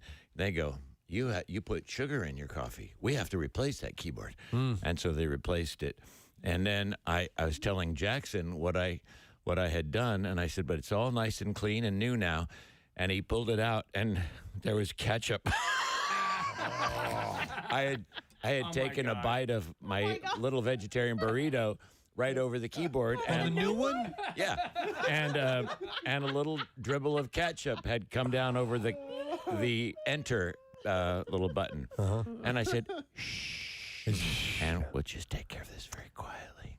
On a dollar basis, though, your damage is becoming more and more affordable. Yeah. So, Right. I mean, it's not a whole board. Full console to a small keyboard. Exactly. That's great. It's You're going in the right nothing. direction. That's not. It's part of the budget. You just budget it. Part of the budget. Yeah. Soon we'll be in the black. It'll be great. Nick, we Soon spilled we will. we spilled water on your mic controls when you were out last week. Actually, it wasn't we. It was Preston. On this microphone? I didn't do anything. I threw you a bag of spaghetti. The old I threw you a bag of spaghetti. Yeah, no, of course.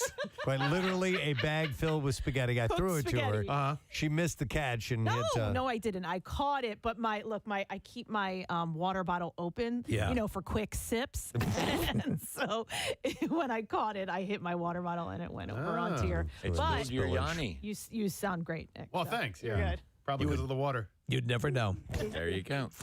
All's well that ends well. Well, we're all cleaned up, we're all tidy, and we're all ready to go. You ready to get the letter of the day for the word of the week? You betcha. Here we go. Preston and Steve on 93.3 WMMR. Now, the Daily Letter. And the Preston and Steve show is brought to you today by the letter Q as in Queen. All right, and we have a 4-pack of tickets to see the Black Keys and an autographed drum head from them. And MMR rocks the Black Keys Saturday, July 30th at Waterfront Music Pavilion.